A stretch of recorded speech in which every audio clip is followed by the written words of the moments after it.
All right, we're recording. Good evening, gentlemen. Welcome to our dual class of decompression diving slash extended range slash extended range nitrox. So we're definitely be combining all three classes together into one.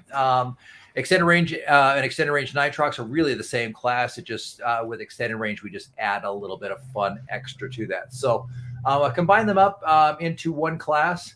We have 792 different slides that we have to go through each night. So I hope you guys are ready for PowerPoint by death. Death by PowerPoint. I'm just kidding. I have 200 slides for the whole presentation as well. So let's kick over to this. So decompression diving. Let's see. Kick that off so we get a nice full screen.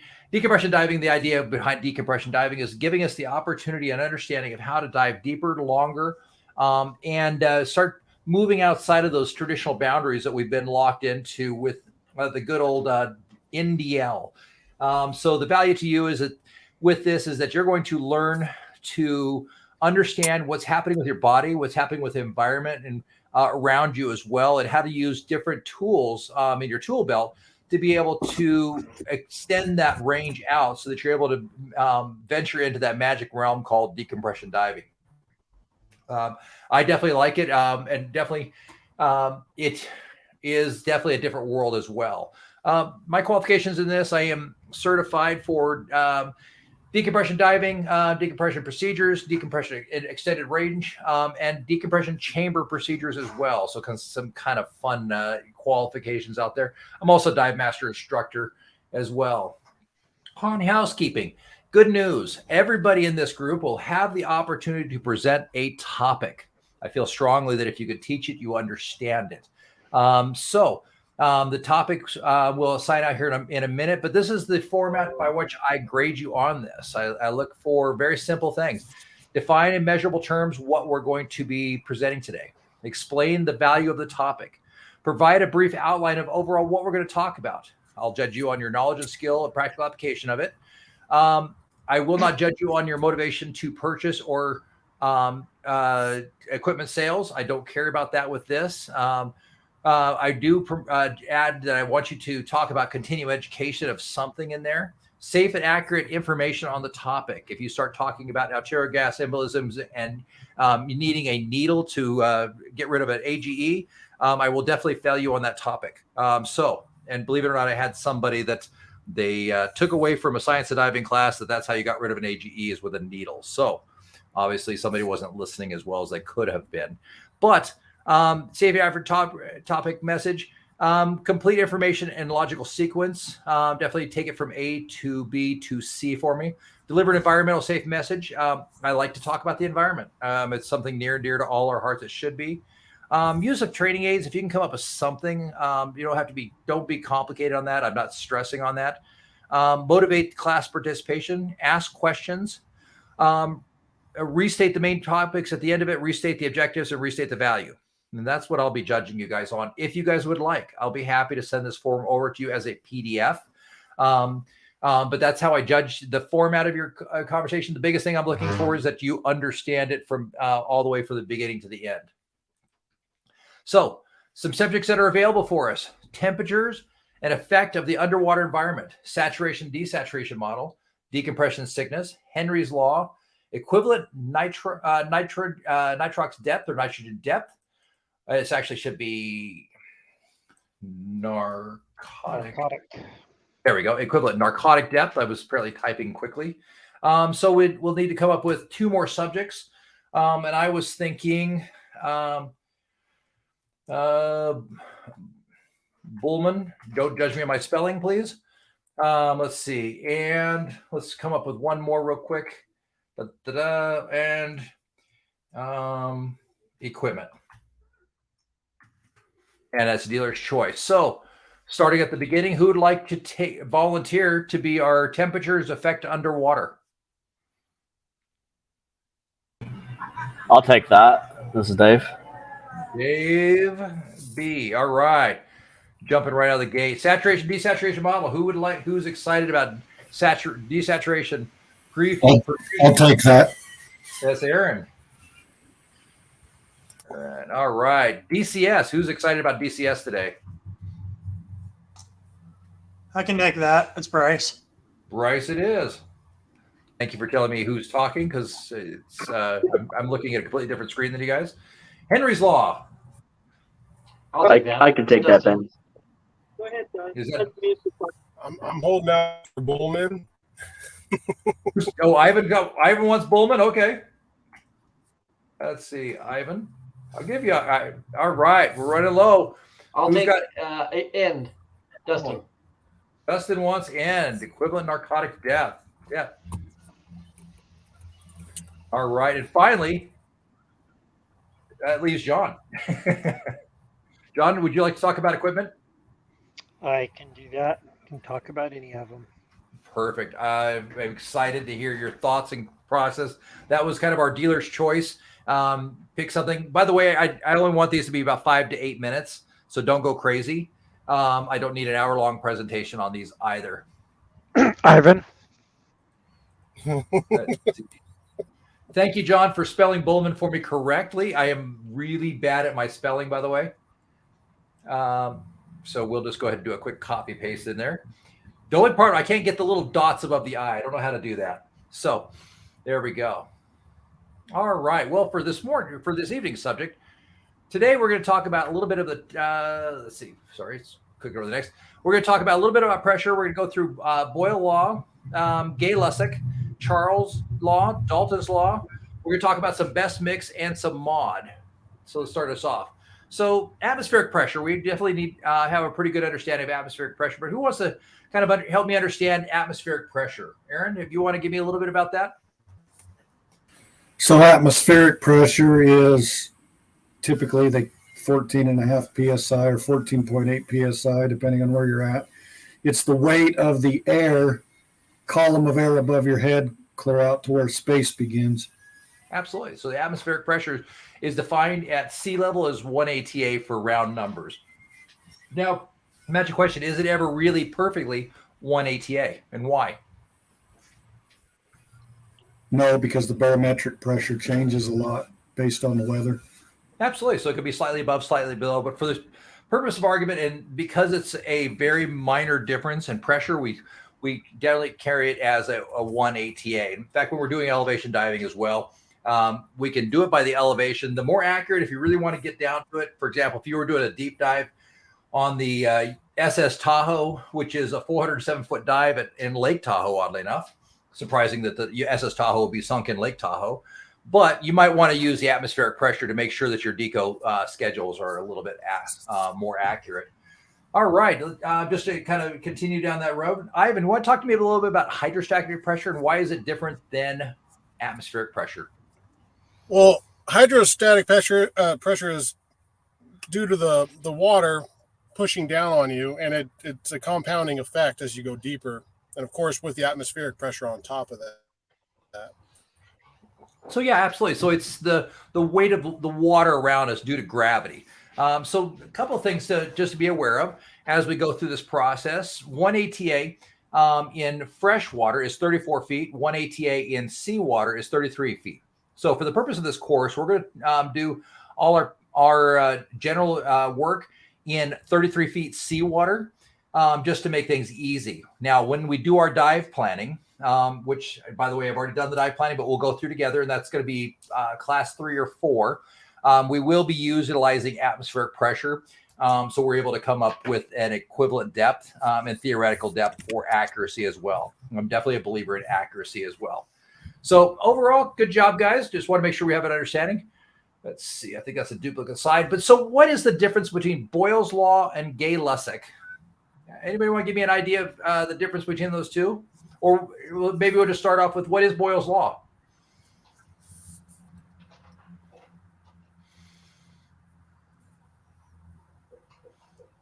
Bryce, give me an idea what's Boyle's Law. Isn't that the one where when a temperature goes up, the pressure goes up the same amount? Nope, that's Boyle's Law deals with a constant temperature. At a constant temperature. Donnie, what do you think Boyle's Law breaks down to? Boyle's pressure and volume are related to each other. Absolutely. That's exactly right. So overall, Boyle's law basically works out to the idea that as pressure increases, volume decreases. As pressure decreases, volume increases. Simple enough. It's how we understand the basic idea of working with scuba tanks overall. And it also helps, it can be your best friend or your worst enemy when it comes to diving as well. So the golden rule of diving is never hold your breath, and that is absolutely tied to Boyle. So if you think about it, our lungs are like balloons. As the pressure decreases, that volume in our lungs will increase, right? And as we continue up that process, eventually they will pop. Now, that's where it becomes your worst enemy, where it can become your best friend. I was doing a solo class with one of our very favorite people in the world, Ryan. There's a few of us in here that know Ryan. I think John, Ivan, and maybe Dustin might know Ryan. But we were out, and I'd stressed him out pretty good. We were within a minute of deco and at 60 feet, and decided to go ahead and start our ascent. I'd gone ahead and breathed out all the gas on a 30 cubic foot pony bottle that I was toting around with me because I needed to run the gas out on it anyway because I wanted to give it a fresh fill. It was time for it to hydro. It had a nice nitrox blend in it for me. I think I was running 50% in that. But anyway, so I ran it out, and I was curious how many breaths I would get if I ascended with completely empty tank to 15 feet. Interestingly enough, Boyle kicked in and really did a really nice job for me. On the way up, I got 3 breaths from 60 feet up to 15 feet. I got 3 full breaths on a completely empty empty tank. So pretty slick to understand that Boyle can certainly work for you or against you. Overall, understanding, certainly the laws of pressure, there's a few things to kind of be aware of. As we go down, this is all in meters, and meters is definitely makes our life easier. As we get down to 10 meters, 33 feet, we're at 2 bar. Partial pressure of oxygen moves up to 0.42. Partial pressure of nitrogen. One of the things I want you guys to start noticing through this process is I want you to start looking at the nitrogen content and the nitrogen pressures, because it's not something we've spent a lot of time in open water scuba thinking about. So this is one of my little secret topics in here. So start looking at how the pressure of nitrogen goes up and start thinking about what the effects of that might be. So if we looked at a scuba cylinder, at 10 meters, 33 feet, it's twice 2 bar, right? 2 atmospheres. Partial pressure's up. The volume of our tank is half. But also on that same version, the density of the gas is twice as much. Get down to 20 meters or 66 feet. All of a sudden, the gas density is 3 times thicker. All the way down to 50 meters, the gas is 6 times deeper. This is one of the interesting things is why divers add helium, because helium is lighter, right? It's actually 1/4 the weight of air, the air we're breathing. And the nice thing with it being lighter is it reduces the work of breathing. So you'll go through trimix a lot faster than you would just nitrox or just air, right? So overall, it's interesting to look at. I definitely put a note on here as well I want you guys to start getting the idea that when nitrogen starts getting above that magic 2.4 limit, I want you to start noticing that there's definitely things that we need to be aware of and we need to be cognizant of. So I'm going to start throwing that out to you fairly regularly and fairly often to start drilling that home. 2.37 is the point where it's not. 2.4 is where we start getting concerned with the partial pressure of nitrogen. So I'm going to put that bug in here, and you're going to see it quite a few more times as well throughout our process this evening, tomorrow night, Tuesday night, and Wednesday night. So simple enough, the volumes are directly related at a constant temperature is what Boyle talks about. I've made this a little simpler for you guys. I really like simplicity. I'm going to jump down here. The laws simply stated, here's the difference in the laws for you. So Boyle's Marriott is pressure and volume. So when you think about Boyle-Marriott law, I want you to think about a balloon and as it goes to depth and the pressure outside the balloon making it smaller. Anybody try to take a balloon in the pool? Anybody blow up a balloon? I've done the Coke bottle thing. Did the Coke bottle? I watched it get squeezed? Yep. Or expand. Absolutely. That's fun, right? I absolutely love that. Anybody ever blown up an SMB at 130 feet and sent it to the surface? Yeah.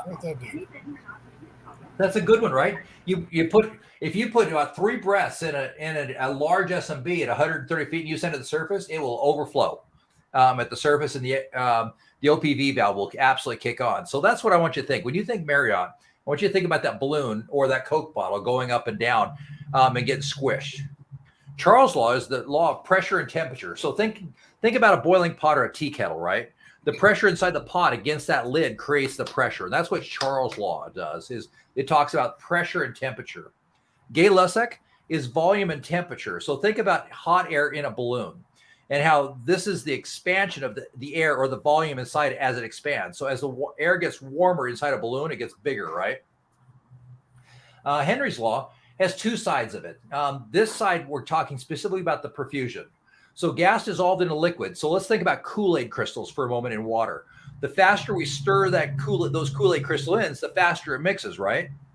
So, and the more Kool-Aid concentrate crystals we mix into it, the more concentrated it becomes. The one thing to note about Henry that's interesting is that as it gets colder, it dissolves actually faster instead of hotter. And with Kool-Aid, you obviously get it hot, it dissolves faster and more easily. With Henry's law and gas, it actually works in reverse. The colder it gets, the quicker it dissolves in a liquid. So to kind of put that into effect for you, that's the gas into our bloodstream. And as our heart pumps faster or we breathe faster and our circulation moves faster, it mixes faster into our system. That's all Henry's really telling you. And then finally, Dalton tells us that we have different gases like air.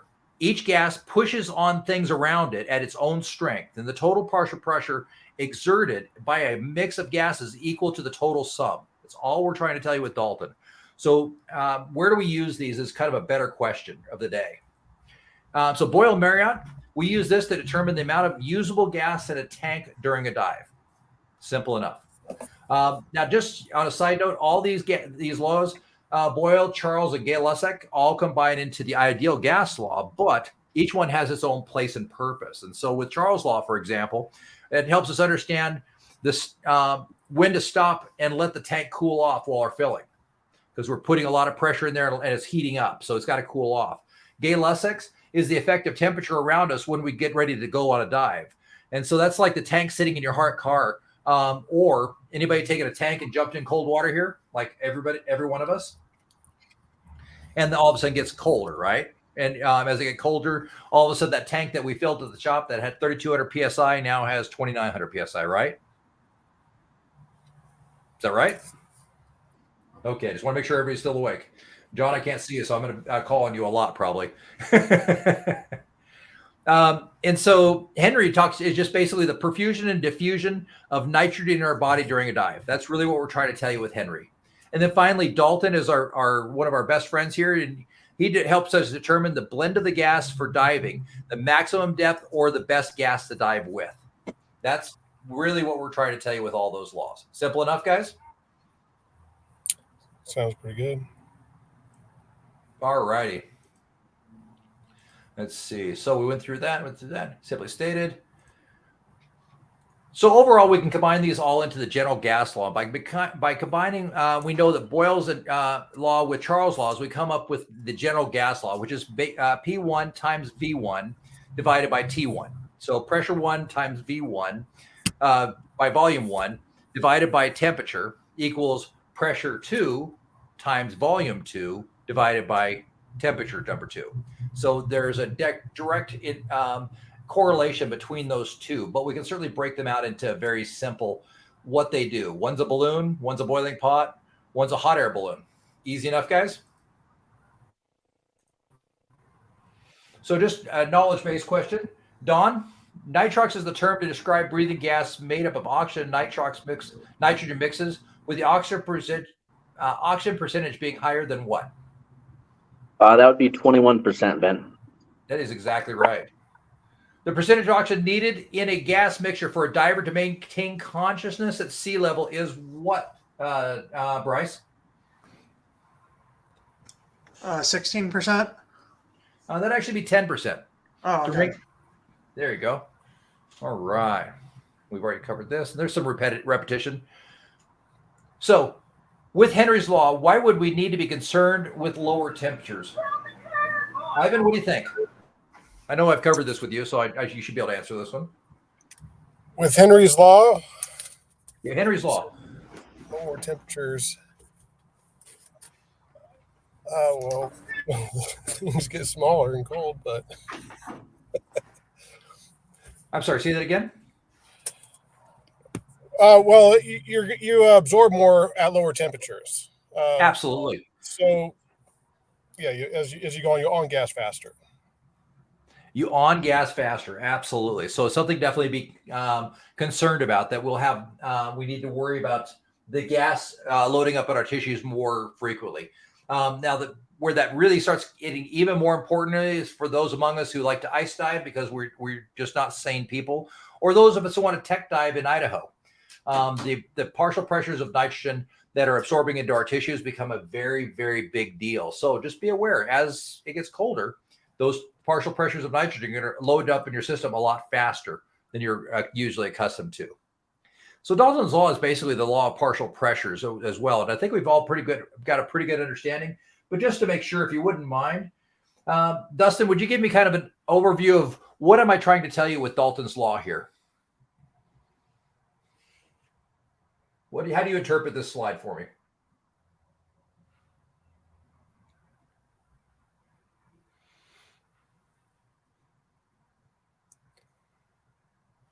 Are you still there, Dustin? I'll give it a go. I'm trying to figure out if Dustin's frozen here. Dustin, can you hear me? I think Dustin may be frozen. So who wants to give it a go? I'll give it a go. Okay. The partial pressures change depending on the pressure. Absolutely. How so?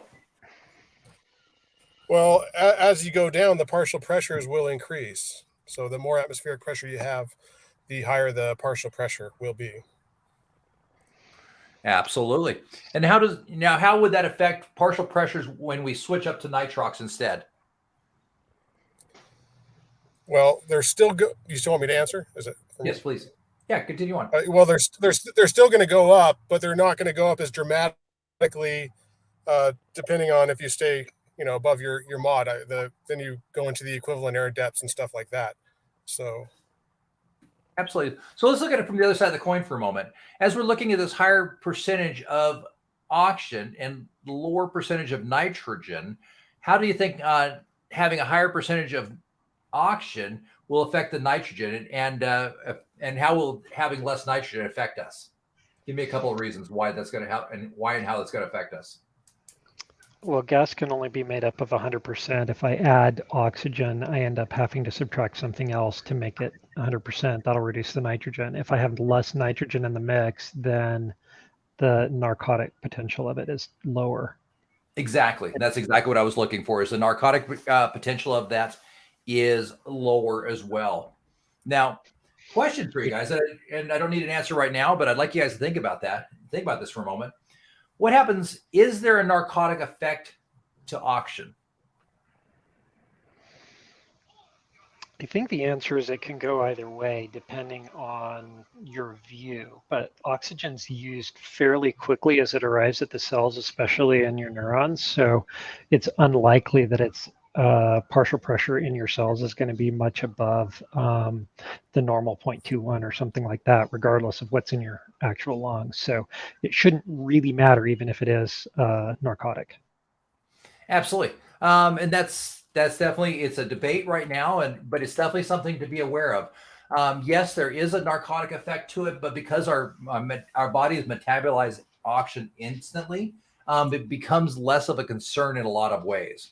But there is always that energizing effect of using a high, we get up to use a 1.4 partial pressure of oxygen on a dive. We feel better. Part of that is because of the narcotic effect of oxygen. So there's a little bit of that, but it's not a long lasting effect. It definitely is in and out of our system very quickly. So just something to think about. And I want you guys to kind of have some ideas and be exposed to a few ideas. And there's, in the dive community, even among Dan, there's definitely a lot of controversy, a lot of talk about the effects of oxygen as a narcotic and having a narcotic effect. So as we go through this process, we definitely are going to have to understand All right. Computer's actually funny. Sorry about that. We're going to have definitely understand a couple of key pieces here. Dalton's law in practical application is going to be understanding how to figure out what our best mix is. And so Dalton's law best in practical application is how do we figure out the best blend of oxygen to use on a specific dive? And here's how we do it. It's pretty simple stuff. If we want to do a dive, for example, to 115 feet, what would be the best blend to use? Easy enough to figure this out. What we're going to do is take 115 feet of our depth, divided by that 33 feet seawater, equals 3.48. We need to add 1. Bryce, why do I need to add 1? To account for the atmospheric pressure of the air. Absolutely. Just making sure you're paying attention. So which gives us a total of 4.48. So all we need to do is simply take that 1.4 partial pressure, which is our working load of partial pressure oxygen, and divide it by that 4.48. And what that's going to equal out is 31% nitrox. We can go over to our best blend table over here. We can come right over to 115 and we can see that boom, boom, boom, we're exactly right. But understanding how to do this math is definitely to your advantage. I can guarantee you, if you ask Nikki, she's never seen me pull out a table at any dive shop or over the phone to order best blend for any dive that I've ever done. So another example of that is very simple. If we want to do a 125-foot dive on the Lady Luck, that's to the deck of the Lady Luck, we divide that by 33 feet seawater equals 3.79 plus 1 equals 4.79. 1.4 divided by 4.79 equals 29%. Easy enough, guys? Definitely. Who has questions on how to figure out best blend or needs to write the formula down? Yeah, give me a second. I'm going to do a screenshot. Absolutely.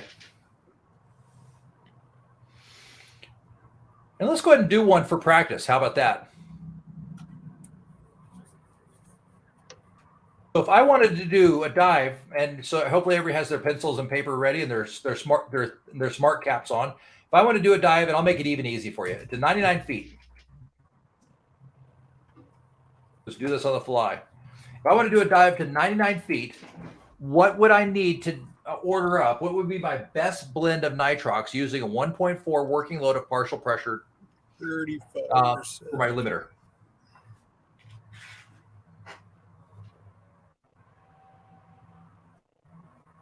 35%. 35%. Is it exactly 35%? Give me some decibels to make sure that you didn't look over at my chart and cheat. Well, you gave an even number, so there won't be. Yeah, 0.35.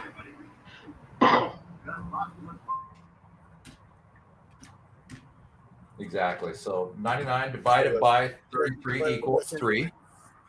3 plus 1 equals 4. And then divide that by 1.4 divided by 4. Yep. That's 35. Cool. I thought I made it easy for you guys. So 99 plus 33 divided by 33.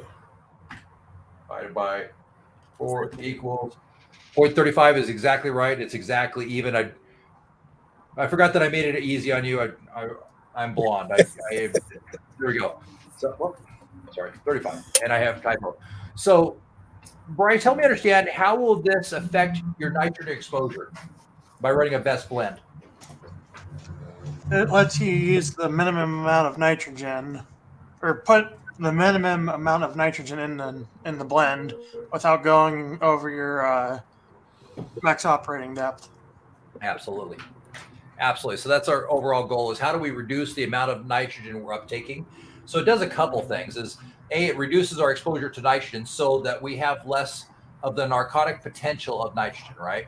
The other thing it does is if we're uptaking less nitrogen, simple enough.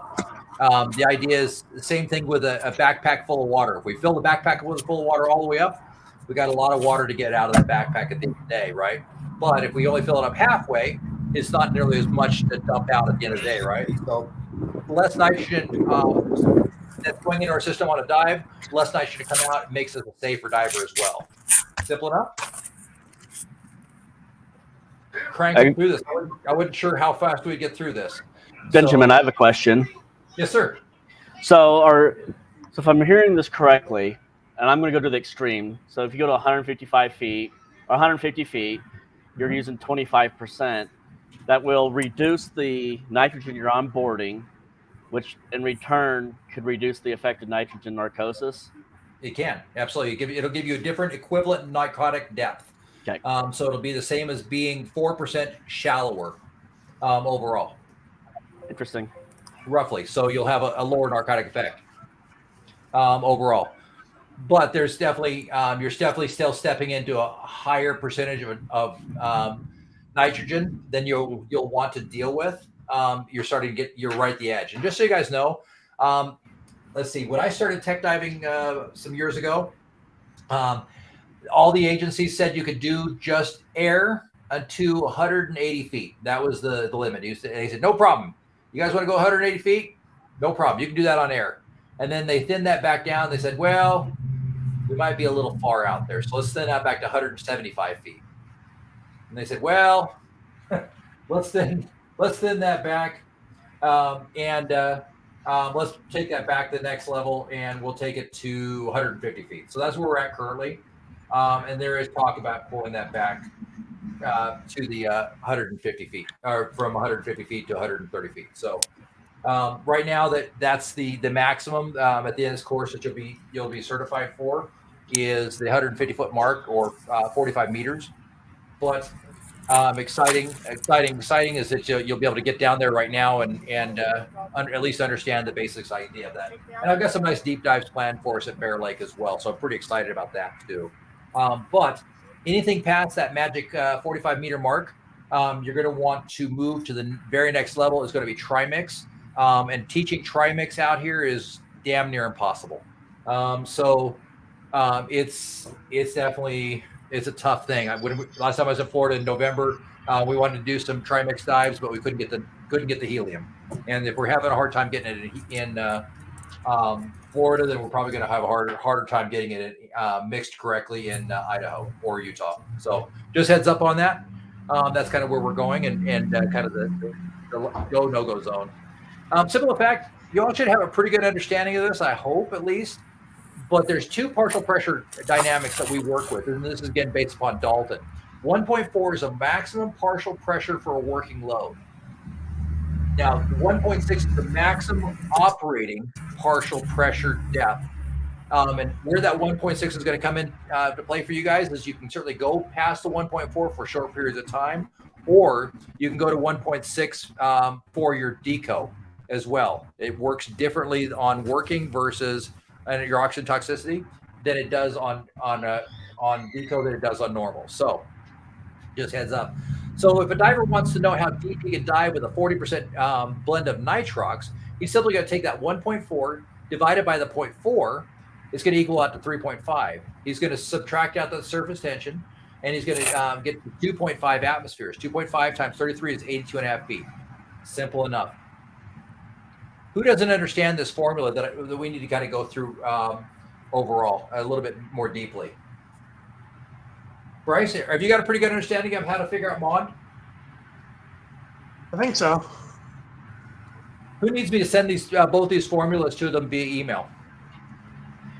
Yeah, why don't you send everybody that? Yeah, okay. I'm making notes as I go along. Send mod and best mix via email. Now, the good news is these aren't very complicated. With a few times practicing through, it's one of those things, if you're reasonably good at basic algebra, you'll be able to figure it out through the process. The big thing to remember is that magic 1.4. We will be adding 1.6 to our memory banks, but if you can remember those two things, the rest is pretty straightforward and simple. What questions do you guys have?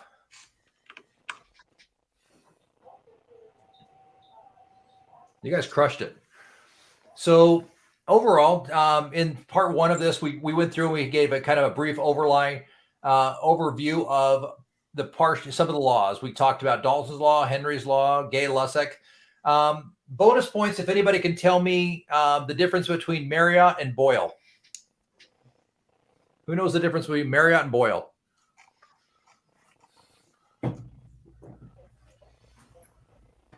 Is Marriott have to do with the temperature and Boyle is pressure? Nope. I'll give one more chance. If I remember right, that might be the flexible container deal versus the fixed container deal. The secret is there's no difference. The difference is one's French and one's Scottish. Boyle was a crazy Scottish guy that put snakes in cylinders and threw them in sealed containers off a cliff with a rope. Marriott experimented on plants. Interestingly enough, they were about 9 years apart for your useless information for the day. Boyle never added temperature to his original equations. It wasn't until Marriott came along that they realized that at a constant temperature had to be added. So, oddly enough, Marriott, if you are in France or that portion of Western Europe and you study open water scuba, they talk about Marriott's law all the time instead of Boyle's law because they like Boyle better than the Scottish guy. So, interesting enough, they're the same law. It's really Marriott, truthfully, that added the temperature constant to Boyle's law. Boyle was crazy anyway. He's running around in a skirt in Scotland in the Northern Highlands throwing snakes off a cliff. So we can't blame him, right? At least he figured out most of it. Come on, that was a little funny, guys. Work with me here. You get bonus points for laughing at my dumb jokes. Just kidding. All right, the overall value to you guys over this is it definitely gives you an understanding of what happens to your cylinder when it gets hot, what happens to your cylinder when it gets cold, what happens to the amount of gas in your tank when you go down as well. And we'll definitely need to understand that when we start figuring out SAC rate as well. But overall, this was pretty much just a quick, brief overview of science of diving. Overall, this will what we just talked about covers the first 2 chapters of both Deco and extended range. So that's what we go through. By the way, who has all finished their homework 100%? Anybody? I think I have. John has. Aaron has. Let's see. Ivan has got in a wreck, and so we got to go save him. Dustin, where are you at on your homework? I did the first 3 in Deco, and I haven't got to extended range yet. Okay. If you'd finish the last 3 in Deco tomorrow, if you wouldn't mind, and then over the weekend, just finish up XR. Yeah, I only got 1 left on Deco. Then XR I'll have done. Oh, cool. Okay. Gotcha. Put you halfway. Bryce, how are you coming on your homework? I think I've got 3 left in the side mount. I got all the other ones done. Okay. So I'm going to put you down as done on that. Definitely finish up your side mount. Donnie, how are you doing on your homework? I haven't started yet. I've been trying to balance this and my EMT class. Oh, you suck. I'm just kidding. EMT class is easy. This is the hard one, right? You would think, but the reason why I'm not exactly engaged right now is because I'm taking that class at the same time. You're good. I'm just messing with you. Ivan, how you doing on your homework? Ivan, you still there? You alive, man? Ivan ran into a ditch. So if somebody's around Ivan's house, maybe check all the culverts and ditches. He might be dead in a ditch somewhere. I'm just kidding. Hopefully not. I was going to say you probably blew his mind with the math. Well, that would definitely be. He's driving a Jeep, which takes a little bit of extra driving time practice, and trying to do math at the same time. So he probably ran into a ditch. So overall, that's what we covered. We got a better understanding. If you guys have questions, don't be afraid to text me, write me, email me, message me, or show up at my house. Just don't show up after 9 o'clock because I will be asleep usually, and I won't answer the door. I'll sick my my Chihuahua on you. So overall. Next part, we're going to talk about a little bit of physiology in the diver overall. So in the academic session, we're going to describe a little bit more about Henry's law and explain its relative ideas to how it works with compressed gas. We're going to talk a little bit more about nitrogen and how it enters the body. Oh, there's Ivan. He's come back. I see the Jeep again. We're going to talk about how nitrogen enters the bodies and describe 3 factors that affect this process. We're going to define and start talking a little bit about half times and how it relates to diving and describe how half times are assigned to tissue compartments in the diver's body. We're going to define the term M value and describe the negative effects of exceeding that M value. for any given tissue compartment. And we're going to find the term decompression gas and describe the purpose of decompression gas. Good news for you guys is I like videos. So I've got a handy dandy little video here for us. So it starts off with, let's just look at how the lungs work. I think this is a fun little video.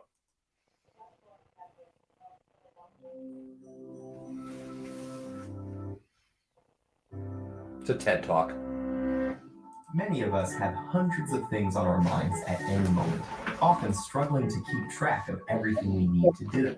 But fortunately, there's one important thing we don't have to worry about remembering: breathing.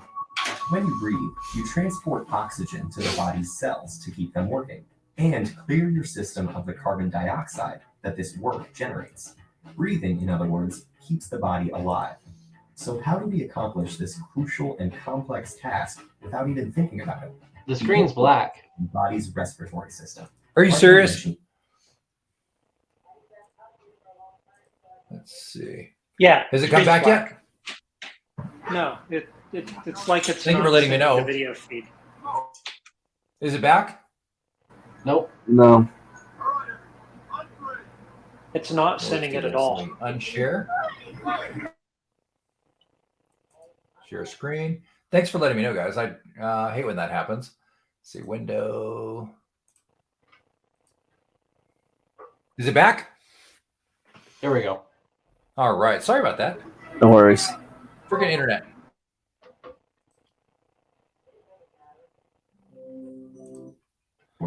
Keeps the body alive. So how do we accomplish this crucial and complex task without even thinking about it? The answer lies in our body's respiratory system. Like any machinery, it consists of specialized components and requires a trigger to start functioning. Here, the components are the structures and tissues making up the lungs, as well as the various other respiratory organs connected to them. And to get this machine moving, we need the autonomic nervous system, our brain's unconscious control center for the vital functions. As the body prepares to take in oxygen-rich air, this system sends a signal to the muscles around your lungs, flattening the diaphragm and contracting the intercostal muscles between your ribs to create more space for the lungs to expand. Air then whooshes into your nose and mouth, through your trachea, and into the bronchi that split at the trachea's base, with one entering each lung. Like tree branches, these small tubes divide into thousands of tinier passages, called bronchioles. It's tempting to think of the lungs as huge balloons, but instead of being hollow, they're actually spongy inside, with the bronchioles running throughout the parenchyma tissue. At the end of each bronchiole is a little air sac called an alveolus, wrapped in capillaries full of red blood cells containing special proteins called hemoglobin. The air you've breathed in fills these sacs, causing the lungs to inflate. Here is where the vital exchange occurs. At this point, the capillaries are packed with carbon dioxide, and the air sacs are full of oxygen. But due to the basic process of diffusion, the molecules of each gas want to move to a place where there is a lower concentration of their kind. So as oxygen crosses over to the capillaries, the hemoglobin grabs it up, while the carbon dioxide is unloaded into the lungs. The oxygen-rich hemoglobin is then transported throughout the body via the bloodstream. But what do our lungs do with all that carbon dioxide? Exhale it, of course. The autonomic nervous system kicks in again, causing the diaphragm to ball up and the intercostal muscles to relax, making the chest cavity smaller and forcing the lungs to compress. The carbon dioxide-rich air is expelled, and the cycle begins again. So that's how these spongy organs keep our bodies efficiently supplied with air. Lungs inhale and exhale between 15 and 25 times a minute, which amounts to an incredible 10,000 liters of air each day. That's a lot of work, but don't sweat it. Your lungs and your autonomic nervous system have got it covered.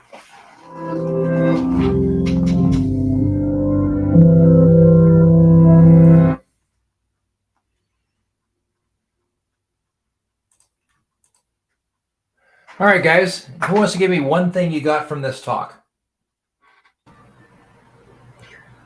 I learned how the oxygen gets into your bloodstream. Okay. Dustin, Like give me actually understand what's going on versus just what we're taught.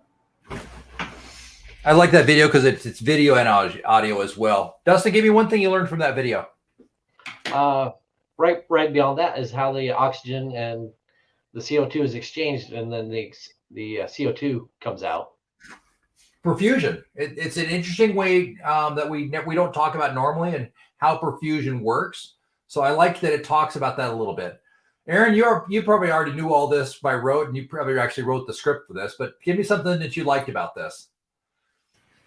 It kind of simplifies the complex process to where you understand how that air gets into your body, gets back out of your body once it's used. Absolutely. And that's what I really work hard on this, guys, is to make sure we're simplifying everything to its least common denominator for you, and make your life a little bit simpler. John, what's something you liked about this video? I like that it was simple, and that I'll probably send it to some of my students that have a tough time understanding it. Absolutely. If you want, I can probably dig out and figure out what the URL is on this, but it's something I use in my science of diving, and in my I use this in open water and nitrox. So it's been a nice little video to find, that's for sure. Bryce, tell me something that you got out of this. So I thought lungs were like balloons. I didn't realize they were pores. Isn't that amazing, huh? They're more like sponges.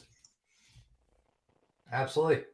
And I think Ivan is still gone. We must have scared him off with the math, so I'm sure he'll be watching the video later overall. But cool. I just want to make sure you guys got something, and I'm always interested to see what other people get out of this video.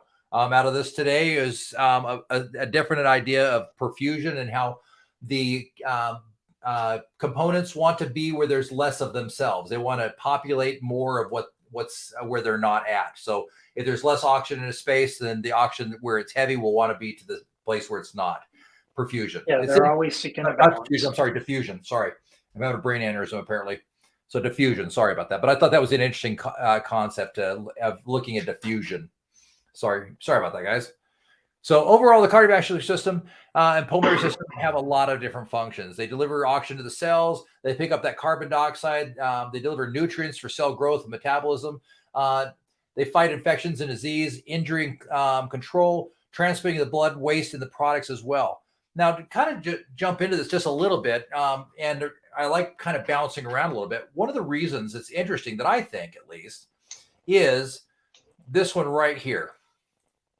Fighting infection and disease. So obviously we have the white blood cells, and Donnie, I'm sure, could give us a really fantastic 20-minute lecture on this, because he is fantastic at react right, by the way. But overall, one of the things that most people don't realize is when you start creating bubbles that are larger than what they should be in your system. So, for example, DCS is a great one. AG is another one. One of the things that happens, I think it was interesting, and talking to a medical doctor one day, is one of the reasons you start getting sore and start exhibiting the first stages and symptoms of DCS, soreness in the body and soreness in the joints, is your white blood cells actually look at it and say, wait a minute, dude, you're not supposed to be here.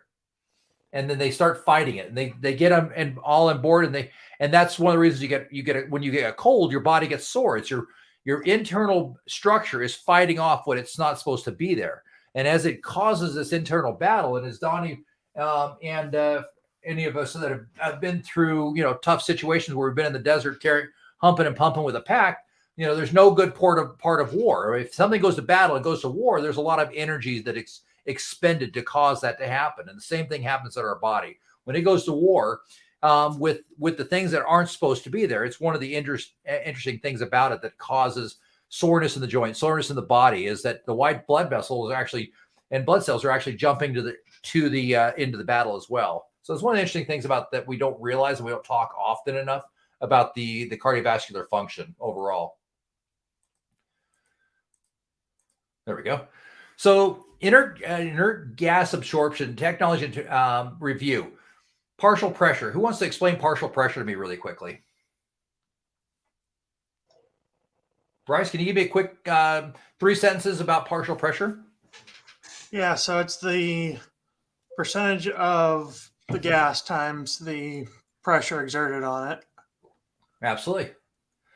Quick review. Dave, tell me about absolute pressure. I do not know absolute pressure.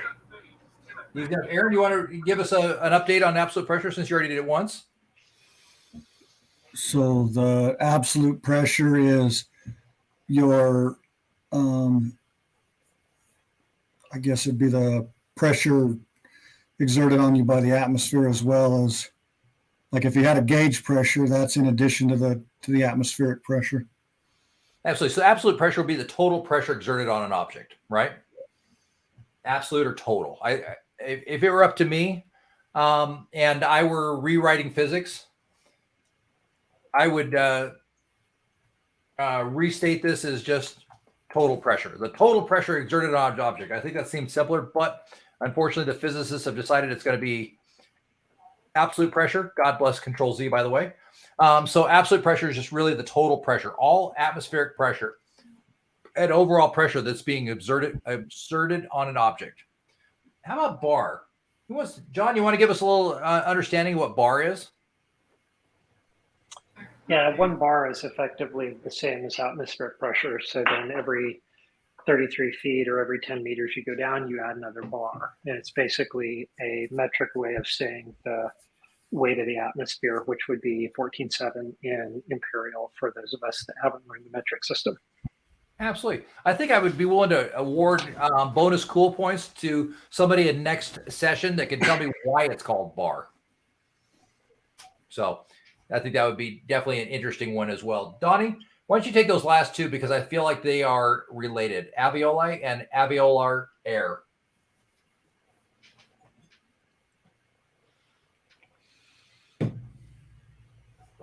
Donovan? Don? Don?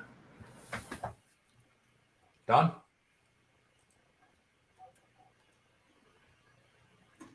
I think Don's ignoring us.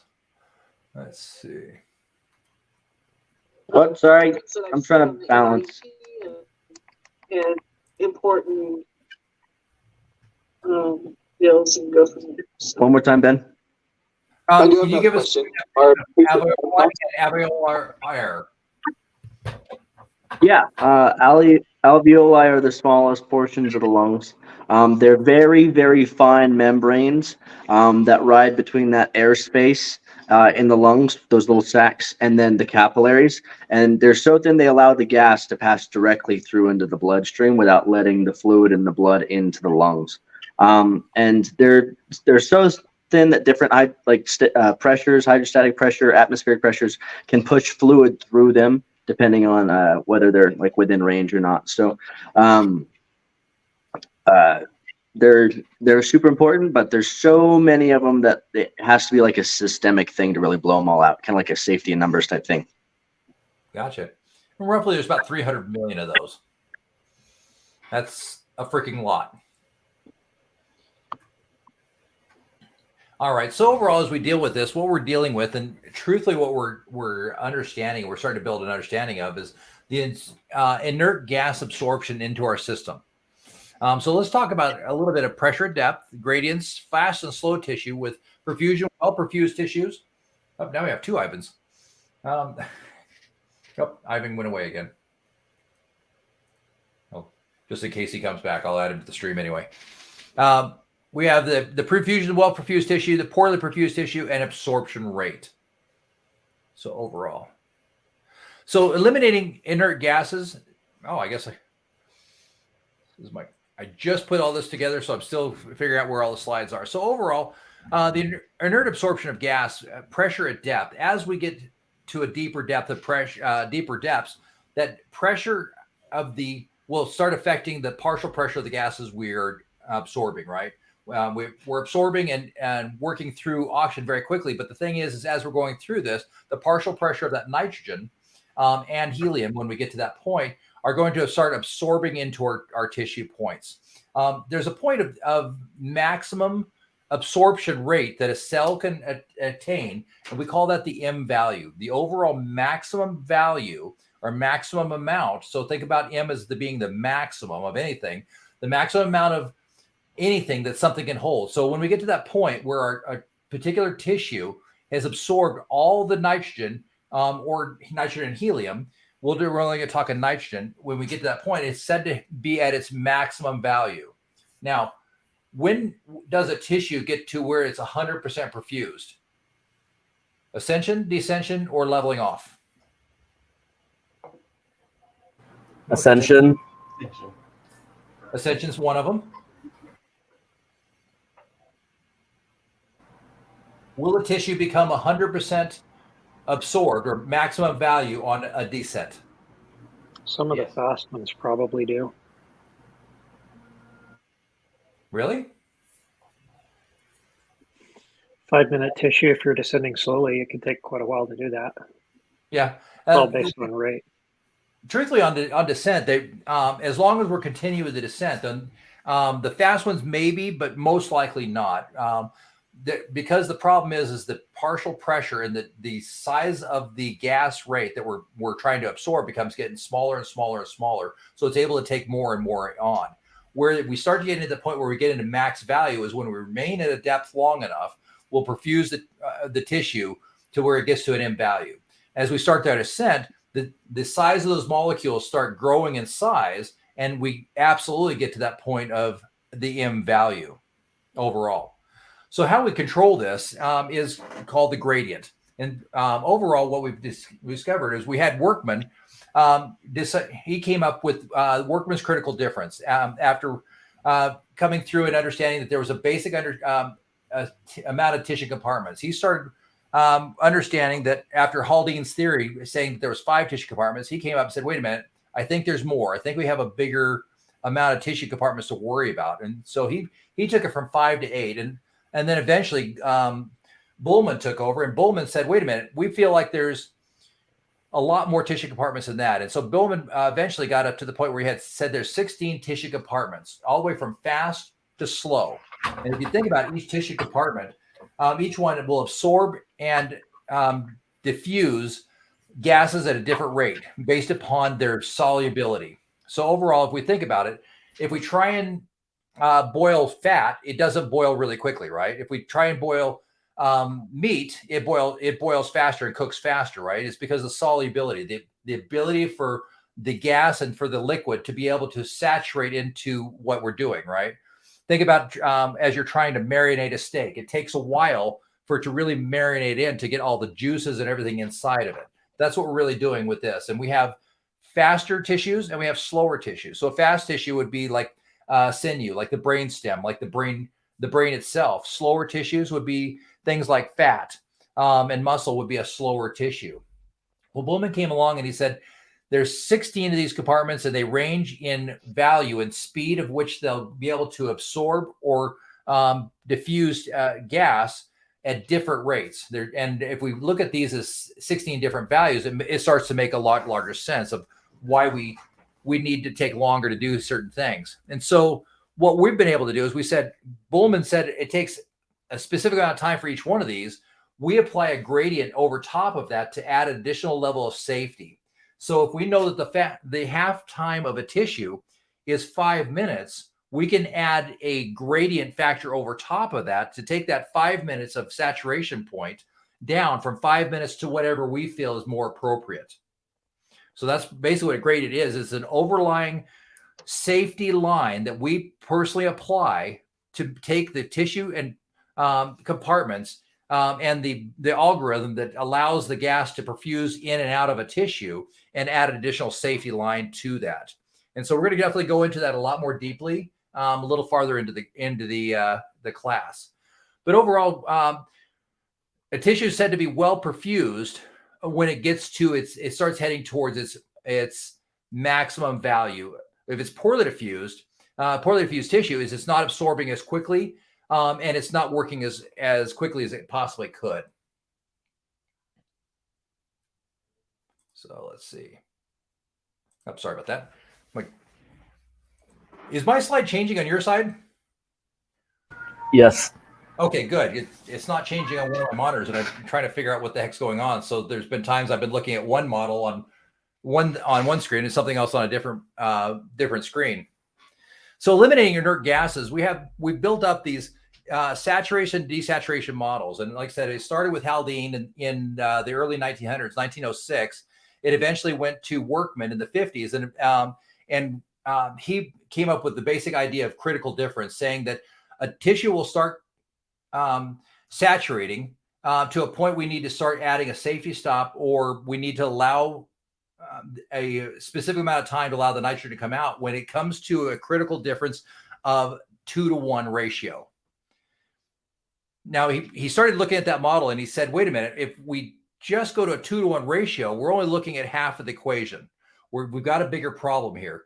We're not looking at the actual cause of the problem. The cause of the problem is really the saturation and desaturation of nitrogen in our case is what we're dealing with.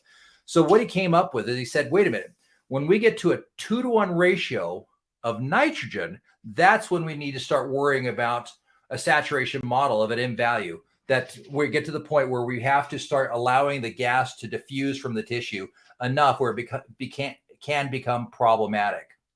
Now, they started looking at this and they started saying, wait a minute, what's going on here? What are we really looking at? We need to figure out how long does each of these theoretical tissue compartments does it take to go from point A of nothing to a full saturation? And so what they determined is they came up with a half-time model.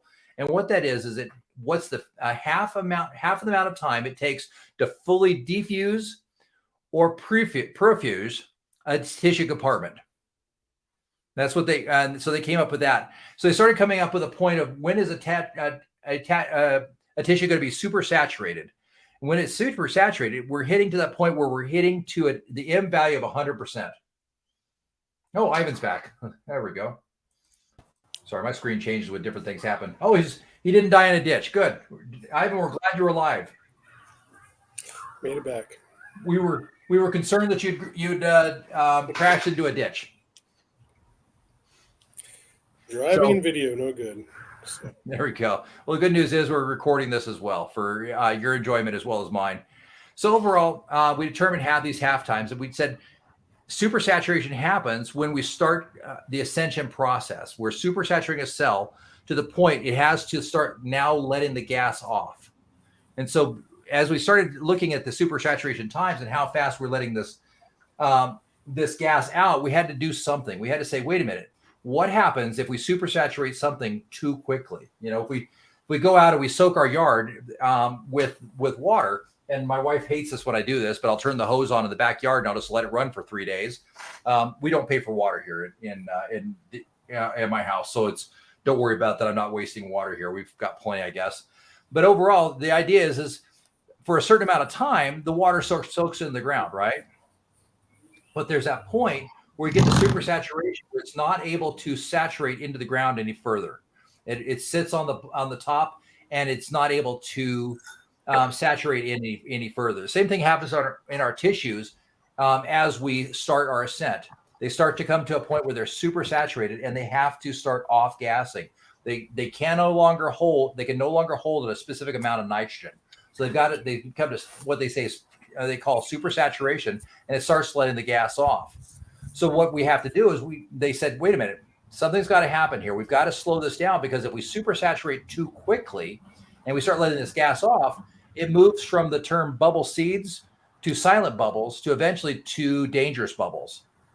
And so that's what we're studying and we're going to learn today, really, is the understanding of how do we avoid an excessive amount of super saturation.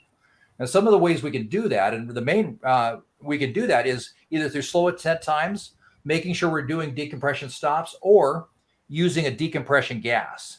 Now, decompression gas is generally defined as a higher partial pressure of oxygen type gas, or pure oxygen, than what we're currently breathing, to help flood or saturate out the nitrogen, or flood the nitrogen out of our system to the point where we're able to work more safely. Remember, the tissues want to absorb more of what they don't have. If they don't have enough oxygen in them, or there's more oxygen in the bloodstream, they want to perfuse with the oxygen faster. And the nice thing is the oxygen is instantly dissolved to the point where it's able to saturate out these new cells with oxygen as well.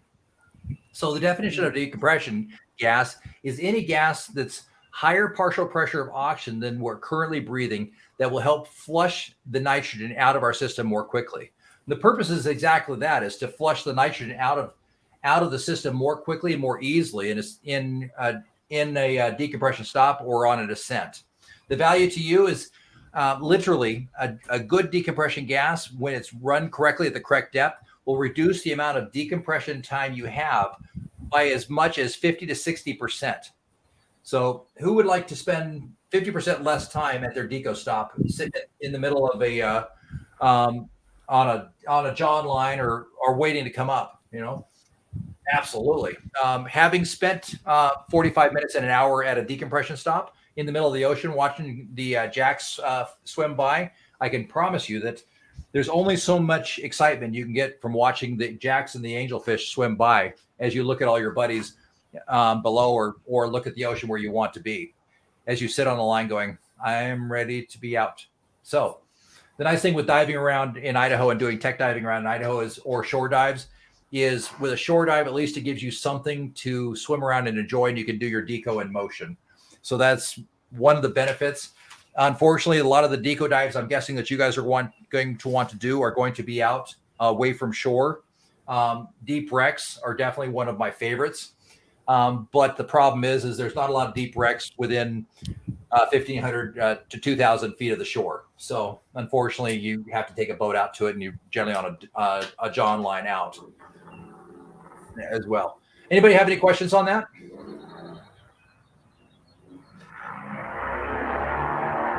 Somebody's got a race car going by. So decompression gases. Now, when using multiple decompression gases, you should plan for these possible scenarios. There's an emergency and you need to stay on the bottom longer. You need to descend deeper to help somebody, or decompression gas is lost. So overall, one of the things to think about as you're building up your decompression is we have to make sure we're doing proper gas management to make sure that we're allowing for the unthinkable, which would be a catastrophic failure of something, right? So overall, all of us are used to being recreational divers. We're used to Sunday, Dawn and I, when we went, how much planning did we do before our dive, Dawn? We talked about it for maybe 10 minutes. Yeah. So easy stuff. But I mean, we literally talked about it for a little bit, threw a tank on our back, headed out, and we did our dive, right? There wasn't a lot of complications to it, right? We planned to stay within NDL, not a big deal. And we went out and did our dive. Nikki and I went out to 85 feet. As we started heading towards the NDL limit, we started heading towards shore, and we started getting shallower and shallower. We stayed within the NDL. Not a big deal at all. At any point, we could have done a direct ascent. If one of us had a catastrophic gas failure, it wouldn't have been that big a deal. Even if she'd been down to 700 psi, for example, I could have gone ahead and air shared with her, and that would have been plenty of gas to be able to get me to the surface. So overall, the idea is that there's a tremendous amount of safety margin in our recreational diving. When we start moving past that recreational limits into technical diving, we have a lot more obligations that we need to take into account overall. Now, Dustin, as we're taking these additional considerations into account, what else could happen? I mean, what else do we need to plan for in this dynamic? Your decompression obligations. Absolutely. And your safety stops. Absolutely. So what happens if I blow a decompression stop? Well, that depends on how bad you've blown it. Have you blown completely past it and you can't go back to depth? I've got 5 minutes of deco left, and I blew the surface. Probably get on, drop back down get and on, finish get it on out. Yeah, I'm probably going to get the bends. Or I need to get back down to at least a safety stop and try and do some recompression. Now, I want you guys to understand that is a very controversial thing overall. And there's a lot of dissent and disagreement in all the communities about whether you should recompress underwater or suffer the consequences. Here's my thought. I guess one of the things I was saying is not so much in-water recompression, but you blow through the stop, you inadvertently surface, 5 seconds later, drop back down, finish the stop. That's Absolutely. a little different than recompression. Absolutely. And that's exactly where I was going, John. You kind of beat me to the punch. So that's my exact theory, and something we're going to talk about later on. If you blow something by less than a minute, you're at your first ceiling point of deco is at 90 feet and you blow to 80 feet. If you're at 80 feet for less than a minute and you blow it by less than 3 meters, 10 feet, absolutely go back down. Absolutely. 7 days a week, twice on Sunday. When we start talking about recompression underwater, really what they're trying to express is that somebody's got on the boat and they've started exhibiting the signs and symptoms and presenting with the ideas of some sort of DCS. They've got joint pains, they're doubling over in pain, they've got a rash, something like that. At that point, recompression underwater is absolutely positively a no-go. We never, ever recompress a diver underwater. All we're doing is asking to take somebody that's already symptomatic with something underwater where they could potentially become more symptomatic and become problematic. In worst case scenario, they go into cardiac arrest. And we all know CPR at 15 feet is not really a really fun thing to try to do. Giving the chest compressions is impossible. And, certainly we'd love to do an AED, but that wouldn't work either, right? That was supposed to be funny, AED underwater. So You'd give everybody an AED at that point. Absolutely. Shocking. So on a side note for a joke, I was talking to a training director at SSI the other day, and he was teaching a couple of kids React Right, the AED portion that were on the spectrum, right? And one of them said at the end of it, says, so you could use a taser instead of an AED, right? And he said, no, you can't do that because that's only to stimulate the top tissue. It has to go through the heart, right? He says, and so apparently the kid looked at him and says, oh, so you'd need 2 tasers. So there's your fun joke of the day. And the sad part about it was that was an actual situation that happened to him in an actual scenario. Thankfully, I asked him, I said, so did you sign off his React Right card? And he said, absolutely not. So kind of a fun story for you.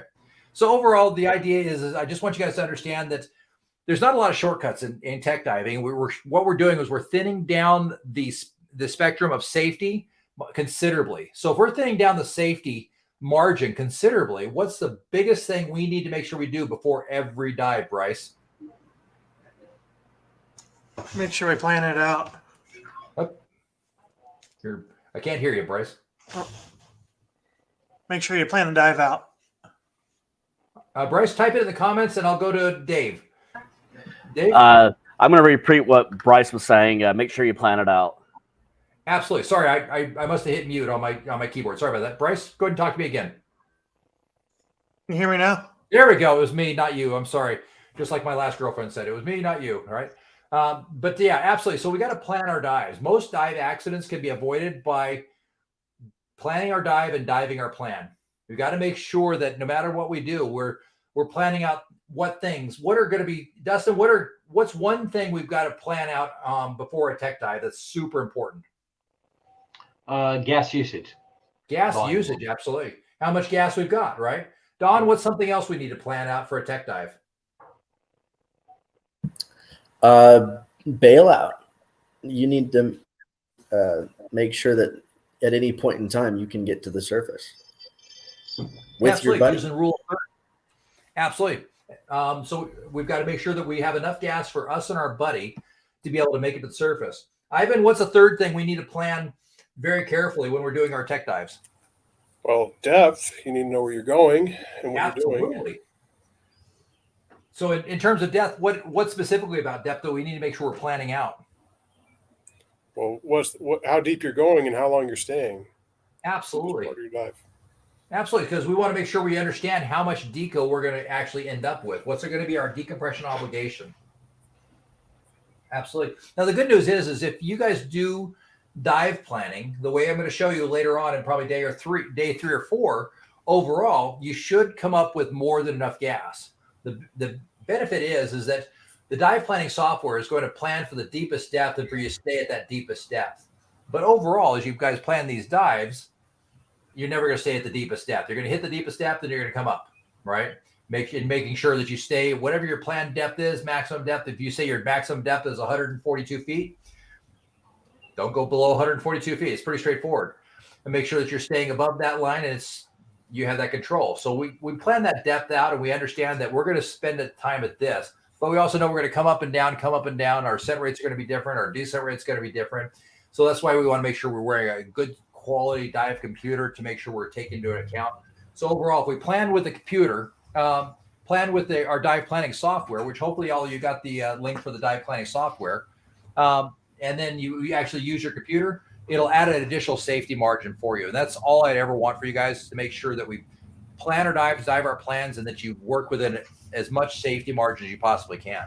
This is not a thrill seeker sport. We're not trying to find how close we can get to the edge.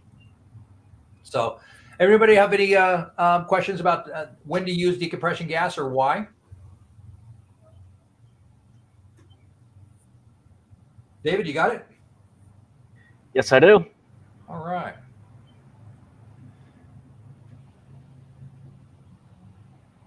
All right. So we've already covered that. All right.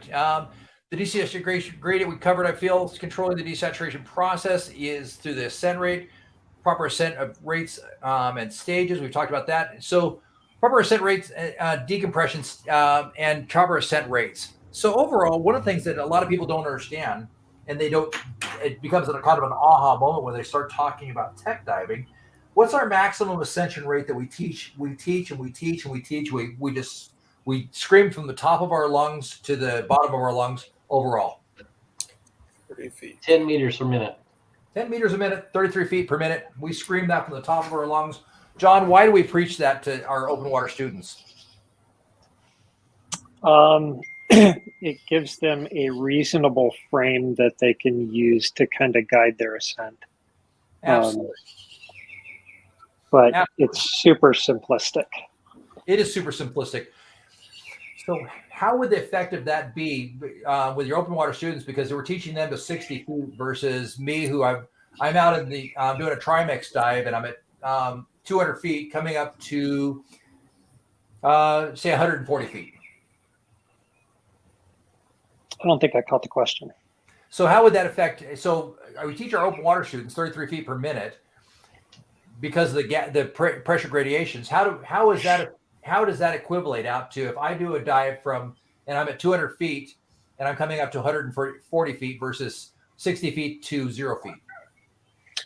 Yeah, effectively the pressure differential is quite a bit smaller in the deeper sections of water, and so you could go faster. And then in like the last 20 feet, 30 feet of water before you surface, the differential is quite a bit higher. And so you would want to pay very close attention and go slower. Absolutely. So what I tend to teach them even in open water is, 30 feet a minute is the max. And in the deeper sections of the water column, that's perfectly fine. But as you approach your safety stop and then go to the surface, you need to slow that down. Absolutely. Yeah, I don't go that far with my open water students, and even to my advanced students, I just keep them all at that 30 feet per minute. But it's absolutely true. We have pressure gradation is not linear; it's exponential. So it doubles each time, but it becomes an exponential. So as we talk about a pressure gradation difference between 200 feet to 140 feet, is a lot lower pressure change than it is from 60 feet to 0 feet, or even 30 feet to, there's a much greater pressure differentiation between 33 feet and 0 feet than there is from literally 200 feet to 100 feet. You'd have to go to 200 feet to, I believe, 90 feet to get the same equation, equal amount of pressure change as it would be from 33 feet to 100 feet. It's a huge difference. So overall, as we talk about ascension rates, be aware that if there's an emergency or if there's something going on, you can certainly ascend much quicker than you think. We're pretty much stuck to that 33 feet per minute because we've been droned that in from day one of open water. But the nice thing is we're starting to deal with a little bit different pressure gradation change. It's a lot less. One of the interesting things people always ask when they ask me, how deep can you dive? And I said, well, I've been to 200 feet, it is what it is. And they say, wow, how does that not just crush you? And it's equalization of the pressure overall, and it's a lot lower pressure differentiation than what you think as well. So helping people understand that is definitely an interesting process and definitely time consuming as well. But you have a much different pressure differentiation to be aware of. The other thing to be aware of as well, that as you start to get colder though, you're starting to absorb nitrogen much quicker. You're getting into vasoconstriction. You're also getting into shunting as well. So be aware that it kind of balances itself out. That as you start to get colder, you're going to off-gas nitrogen slower, but you have a lesser pressure gradation to deal with as well. So please, as you guys do your ascents, be aware you can ascend faster, but be cognizant of that the fact that your computer is not tracking your ascent rate based upon pressure.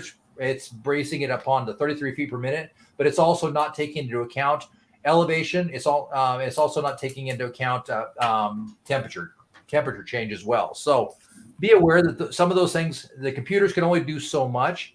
I would love to see Bowman add a portion of their algorithm that takes into account temperature, but they have yet to take my letters at the Bowman Institute of whatever. So I guess I'd have to actually write one, but that was supposed to be funny overall. So just be aware that your proper ascension rates and your stage rates are definitely different as you get deeper.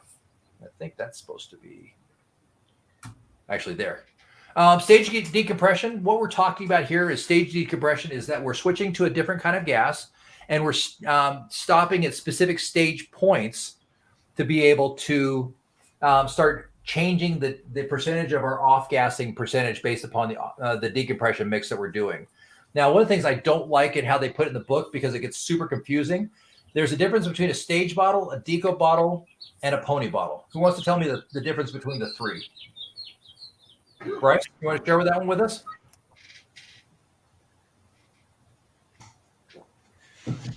So I know a pony bottle is for emergencies. It's a secondary gas supply.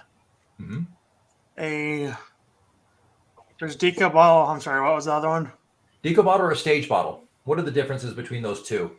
Deco bottles you carry with you the entire dive, and then stage bottles you stage on the line.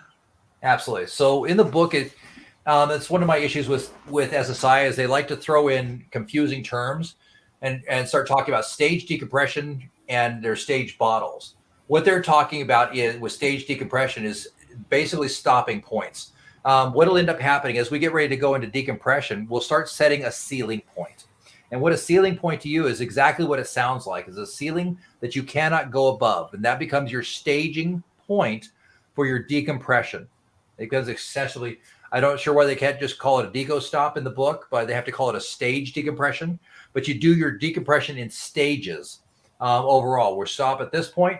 We're going to decompress here. We're going to stop at this point. We're going to decompress here. We're going to stop at this point. We're going to decompress there. So we do it in our stages. We slowly do it. And we stop at specific points. That's what they're trying to tell you with that. I just feel that the terminology gets a little confusing for the average person. So I apologize for that. So overall, the saturation model we talked a little bit about, but here's what the basic mathematics look like.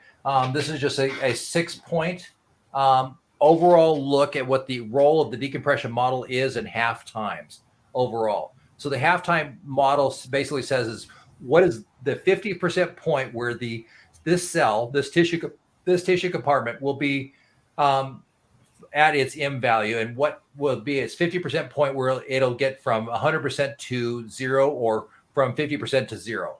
I'm sorry, from 100% to 50% or 50% to 0. What will it take the amount of time for that tissue compartment? And they're saying that this particular tissue compartment, the tissue compartment 5, that halftime is 50 minutes. Tissue compartment 10 is 75 minutes.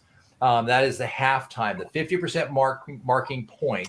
I think what that's looking at is 6 half times of the 5-minute tissue compartment. After the first half time, it's done 50. Then the second half time at 10 minutes, it's gone halfway again, and then another 5 minutes later, it'll go halfway again to whatever full or empty is, or the surrounding pressure. Okay, I'll look at it that way too. I looked at it as the overall, they're trying to show 6 tissue compartments and their half times of each. As you start going into Bowman, it looks very much like the Bowman concept as well. Overall. All right. Does anybody else need just a couple minute break to hit the restroom?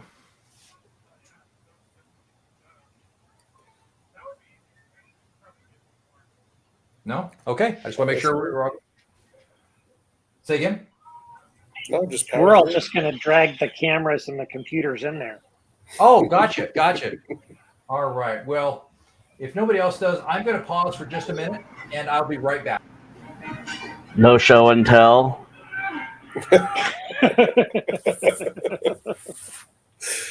Oh, I'm gonna grab a drink too.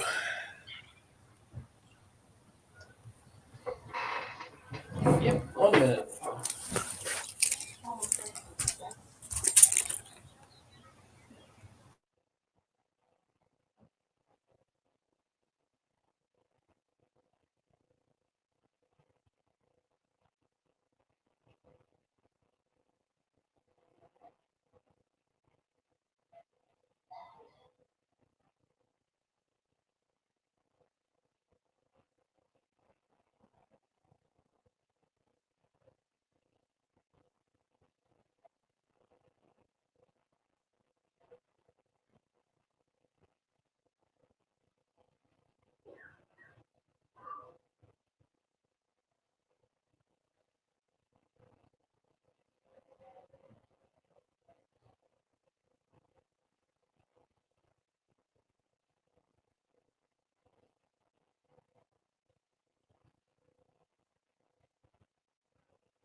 Oh, thank you, guys. I'm trying to stay hydrated to keep from getting sick like somebody else in my house.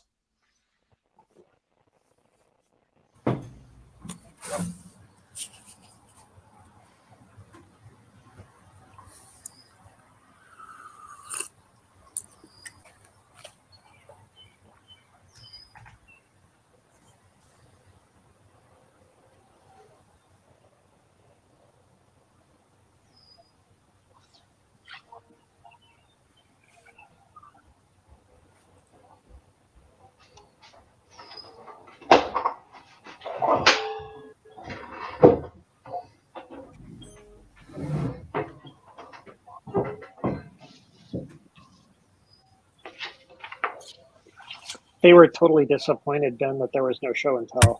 I get that. I absolutely get that. But I am working hard to stay hydrated. There's somebody else in our house that is extremely ill, and so I've been drinking water like mad to try and avoid it. Although you might like my sticker, though. Your video is still off, by the way. Can you see my screen? It's black. It's all black. My screen is black? Ah, It's like your camera's off. that is weird. Let's see.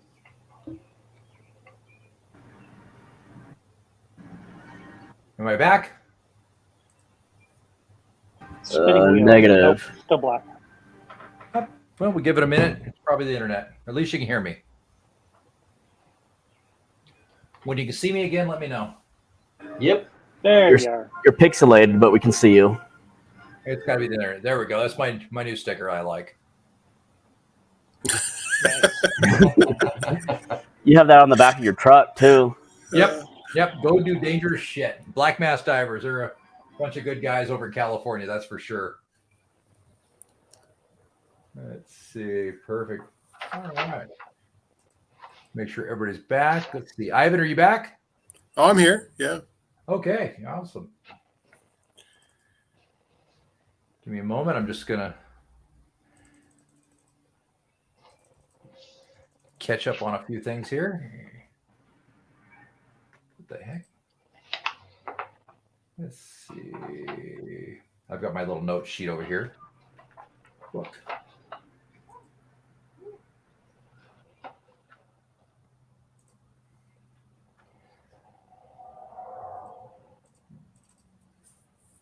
Come on.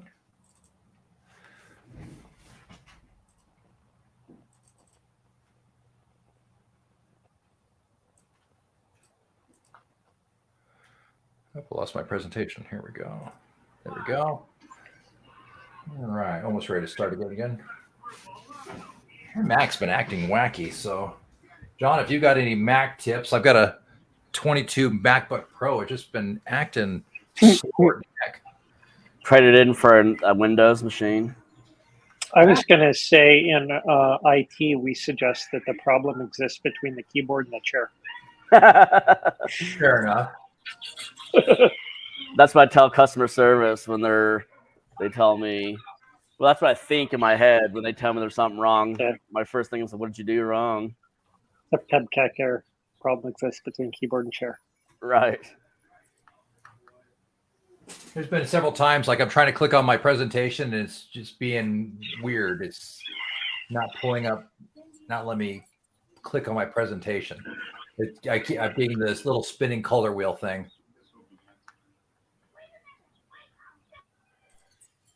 You using Office or are you using something else? Adobe Acrobat. Okay. I see your might be a screen, bit of a your slideshow now. There we go. But yeah, it's not letting me click on it so I can change it. That's the challenge. I'm just getting a little spinny wheel. I guess I'm trying to see if you can see. You can't see my spinny wheel. No. I cannot see a spinning wheel. I see desaturation and value and a normal cursor. All right. There we go.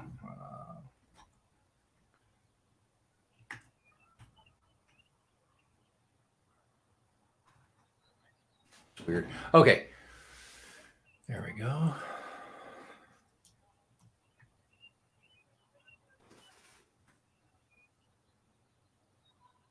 There we go, finally.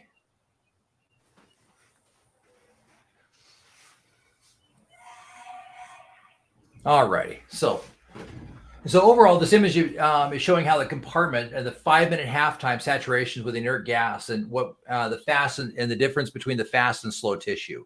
So obviously, slow tissue being on the right-hand side, fast tissue being on the left-hand side. The overall idea is that as the gas goes in, it starts to saturate the cell, right? And it, in different cells will perfuse or defuse at different rates. So fat, like some of us like me, carry a little bit more around the midsection. John doesn't have any, neither does Dawn. Aaron and I are pretty equal on that. We're picking up that little bit of old man middle section, which, by the way, it's kind of funny. I find this at least humorous on my side that as we get older, we start talking about wearing weight belts. But the problem is when you get to Aaron and I's age, weight belts don't fit anymore. If we were 50-year-old women, they would fit perfectly and always remain on. But the problem is guys like Aaron and I, we suffer from a very rare Indian disease. I'm not sure if any of you have heard of this one before. No acetol. That's why they make the DUI harnesses with suspenders. Exactly. So we can look like even older guys than we already are. So there we go. So I like to try and start every session with a little bit of humor overall. So overall, that's what we're basically trying to tell you is that there's a mathematical model with our body. Now, the challenge just kind of be aware of is these halftime and these algorithmic rhythms that we're putting together are based upon a 20-year-old Navy guy who's used to running 5 miles every morning. That's who they tested it on, at least, because Marines were too smart to raise their hand on this one. Yeah, let's go in the ocean and see if we can get bent. That didn't seem like a really brilliant idea. So where the Navy guys are like, yeah, that sounds like a good idea. We should absolutely get on a boat and spend time underwater and come up fast. That sounds like a really great idea. So that's why they did it with Navy guys, not Marines, because Marines were too smart to say yes to that one overall. But overall, so they looked at this and they figured out these models. And overall, through time and practice through organizations like Dan, they've been able to say, wait a minute, we need to make this a little safer. We need to look at this more. And I want you guys to understand that overall, as we start looking at these halftime concepts and the saturation models, they evolve. And just in the time I've been diving, overall, and even as an instructor for the last several years, that I've started noticing changes in overall the saturation models and new theories start to emerge based upon past experience with the overall idea and concept that how do we make diving safer? So I want you guys to get this idea that there are, let's see, 1, 2, 3, 4, 5, 6, 7. There's 8 of us on this call tonight. Every one of us will saturate and desaturate through this process a little bit differently. So as we go through this, I want you to kind of keep in mind that as we put together these models and these basic ideas, I'm going to build a model for all of us on these dives that's based on an idea of the maximum amount of safety. But as we go through and we start doing these dives, we're going to talk about how do we build a model and a gradient factor that's based upon what you do and how do you feel during the dive. Because in the end, if you take somebody like Sheck Exley, who in all the papers written about him, they expressed that him to be excessively nitrogen resistant. And I thought that was an interesting comment as I'm reading the paper about him, that Sheck Exley was excessively nitrogen resistant. He could do a dive on air to 250 feet and not suffer any apparent symptoms of nitrogen narcosis, which is pretty amazing. And then we were on a dive in Roatan with a gal that got down to 90 feet, and she was narked out of her little ever-loving mind. She was parting the ocean and laughing hysterically at 90 feet. And we're like, what the hell is she doing? What is going on with this? And you could hear her laughing. I mean, she was laughing pretty hard. And so we got her by the arm and gently ascended her to the process, and finally got her on the boat and asked her, what were you laughing at? And what was this about? And she says, well, I was parting the curtains of the ocean so I could see the mermaids, and they were dancing. True story. So I want you guys to, as we look at these models, we start talking about the saturation diagrams and the compartment tissue times, that there's 8 of us on this call, and each one of us is going to absorb and profuse and diffuse nitrogen differently. We're all going to handle different pieces of cold differently. I will be the first to tell you that Donnie and I are absolute princesses when it comes to cold. We do not like cold, don't like to be cold, don't like to be around cold. I hate the freaking snow. I don't know why we live in Idaho with this damn snow, but we do. I think we live in it for the summer. But guys like John gets in a Speedo and jumps in the ice hole at 35 degrees and says, I thought it was going to be colder, So all of us handle different pieces of this differently. So as we look at this, I want you guys to realize that. And then you got the crazy guys like the Sea Squatch out there, right, John? That just defy belief and description. So as we look at these things, I want you guys to realize that there are definitely variations and differences in this, and start thinking about how you've felt. Has everybody pretty much here gone and done a 3-a-day dive trip? Not yet. Yeah. Not yet. Many. So I want you guys to think about that as you go out and do these 3 days, and you get good at diving. And how did you feel coming out of the water? Were you tired? Were you sore? Did you feel energized? Were you excited? What does that look like? And the thing about this and decompression diving is just like in open water diving. I tell every one of my students, this is the most self-aware sport you will ever be a part of. So as we're going through this process, you need to realize and feel how you going in the water is how you should feel coming out of the water. You need to be very, very, very self-aware of what's going on. If you're not, you're missing out, right? You're missing key symptoms and signs that your body is trying to tell you. Don, you're an EMT, so would you say it's fair enough that most people will have a pretty good understanding of what's going on with them before they start telling you? In my experience, people aren't that self-aware in general, but I mean, I deal with a different population than we do as divers. So, I mean, if you're in the water and you've been in a couple of times, you probably have a pretty good idea what it feels like. Absolutely. So more so than the general public, you as divers really need to start taking that point and thinking, how do I feel? I teach this in stress and rescue that I need you to understand the key factors of stress. Do your feet itch? Do they feel warm? Notice all those things, and you really start needing to get to that point. Now with technical diving, it becomes much more so because we've taken our huge mile-wide gap of safety, and we're narrowing it down for this class down to more like a 10-foot margin of safety. So definitely be aware of that and start conceptualizing that idea that you've got to be very self-aware in this whole process. If you're not, you're missing the boat. So overall, the saturation model is based upon this, and that's where it starts coming into the point of adding the gradient factor. We build a saturation model based upon Bowman. And by the way, trivia question for you today. How many compartments are there really in the Bowman theory? 17. 16. Who said 17? Aaron. Aaron said 17. Why do you say 17? Because he split the first one into 2 compartments. They did tissue compartment 1A and 1B. So I call that 17 if they split one of their groupings in. It's a very narrow margin overall, but it's funny that we still call it a 16 tissue compartment when we split one of the compartments into two parts. And so maybe 16 and a half. I don't know. I still say 17 because if you have two different compartments, it makes 17. So there's your useless information for the day. But the Bullman, if you ever get a chance to look at the Bullman, which you will in tomorrow night, you'll definitely see that there's definitely more than a few compartments over there. So overall, we talked, what's going on here? The desaturation times, it definitely takes time for the desaturation models to take effect. As you start to ascend, we need to ascend slowly enough that we're allowing the nitrogen to come out as bubble seeds and turn it and possibly make it to the point of silent bubbles without it going faster, going there, without them getting large enough where they become problematic. And so what we do is we build the M value. The M value is basically our way of adding a gradient factor or a safety margin over top of it. We divide the M value and the gradient factor overall into two separate numbers. We have a low number and we have a high number. So that's how we're managing the M value on ascent, is with this gradient factor. The two numbers in our gradient factor, the gradient factor low is going to be the depth of the first stop. And so what it's basically telling you, if we're doing, for example, if we're doing a gradient factor of 50-85, that's a very common gradient factor. It's the one I use actually on most of my dives. And that's what the latest research is saying. I also have we also have our own personal Doppler radars that we use, and it's confirmed that 50-85 to 50-88 is perfect for Nikki and I.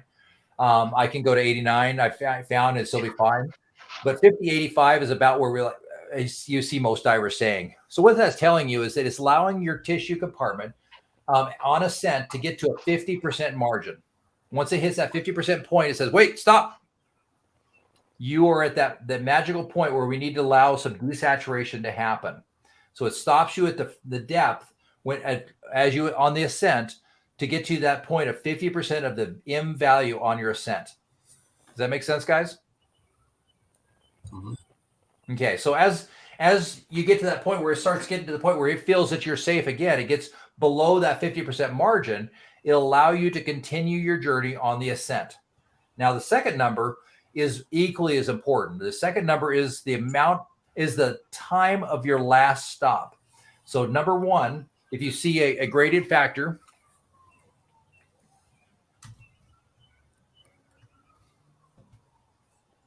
GF 50-85, and that's supposed to be, really, I'm dyslexic. Sorry about that, guys. GF, there we go. If you see a number of 50-85, the first number is the depth of your first stop. The second number is the length of your last stop. And so what the computer will do for you is once you get below that 50%, it'll allow you to start your ascent again. And what it'll do is it'll stair step your gradient all the way till it gets to the point of your 85%.